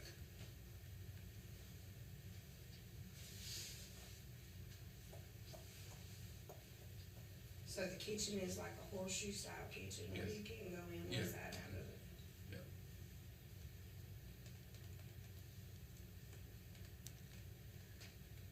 So I guess what I'm asking is, are we going to take like 45 minutes or 50 minutes to go to this space and eat, or are we going to make plates and go back to the main room and Everyone has to be in the main room because it's a luncheon where we have stuff going on during the luncheon. right? So we won't need this space. That is the main This is the main room. Okay. That's the main room. It's just 2 different pictures because I couldn't like this. So this is the room we're gonna be in all day. So there you see, that's the Well, stage. our breakouts, besides our breakout sessions, this is where we'll do our morning and. Yeah. Okay. This is the stage. This is what we're decorating. This is like a small stage, and over here's your podium where you'll stand. You can stand. The speakers will be. So This table won't be here. So during the breakout sessions in the morning, and at some point the food people, caterers will come in, and if that's where that's setting up, and do that while they're in session, Yes. then you come back in here. Gotcha. Like, Okay, I was confused. Thank you for clarifying. And I'm just thinking if there's not enough space, could it be like plate lunches like what we had today, where it's boxed for you? Like if there's not enough space for and enough time to do a buffet line, because everyone getting up and going through the buffet line, and then I don't know how much time we have, but it might make sense to have a plate lunch, and also with the space. Yeah, I think it's going to be tight. I think so too. Well, It we looks do. like it to Well, me. well, I mean, I That don't many think. people. Yeah, I don't think we're going to be seated tight, but I'm thinking when we get up and start moving, Exactly. we're going to be limited to space. So we might want to do something plated like we did today. I don't know how. That's Well, we do, I mean, first Wednesday every month, we have leadership there. We have 89 schools. So you're talking about 89 principals in there, plus the directors of every department, like myself and other people. So we have 110 people in there every Wednesday. okay. Do they do double lines, or is it just one line? Like, because if you do double lines, like one table, you can go down both sides, it's fast. I don't know It the setup, depends or it if depends we're on going to how have someone serving the food, Oh, okay. or if we're going to be going through the line making our own plate. Yeah.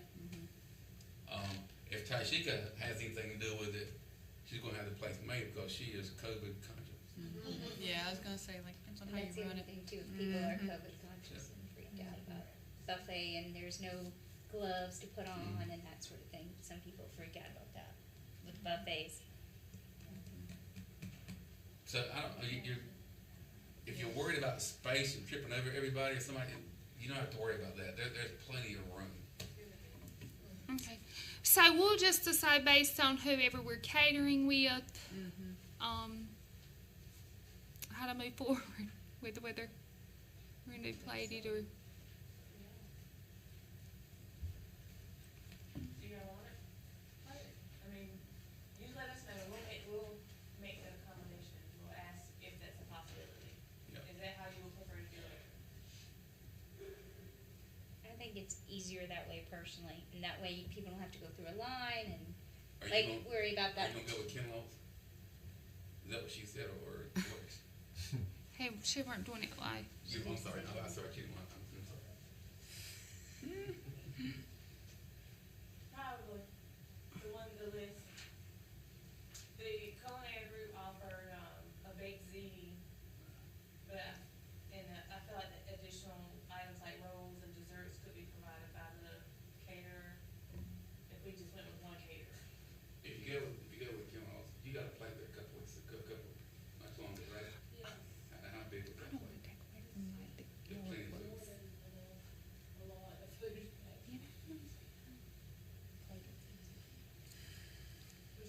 I just have some dietary things I gotta talk with them about, like some people had some Yeah, diet restrictions. that's the thing. My only suggestion is, I do want it to feel very formal, academic, eloquent, because we're advocating for American Indian Director position, and in that we're inviting representatives.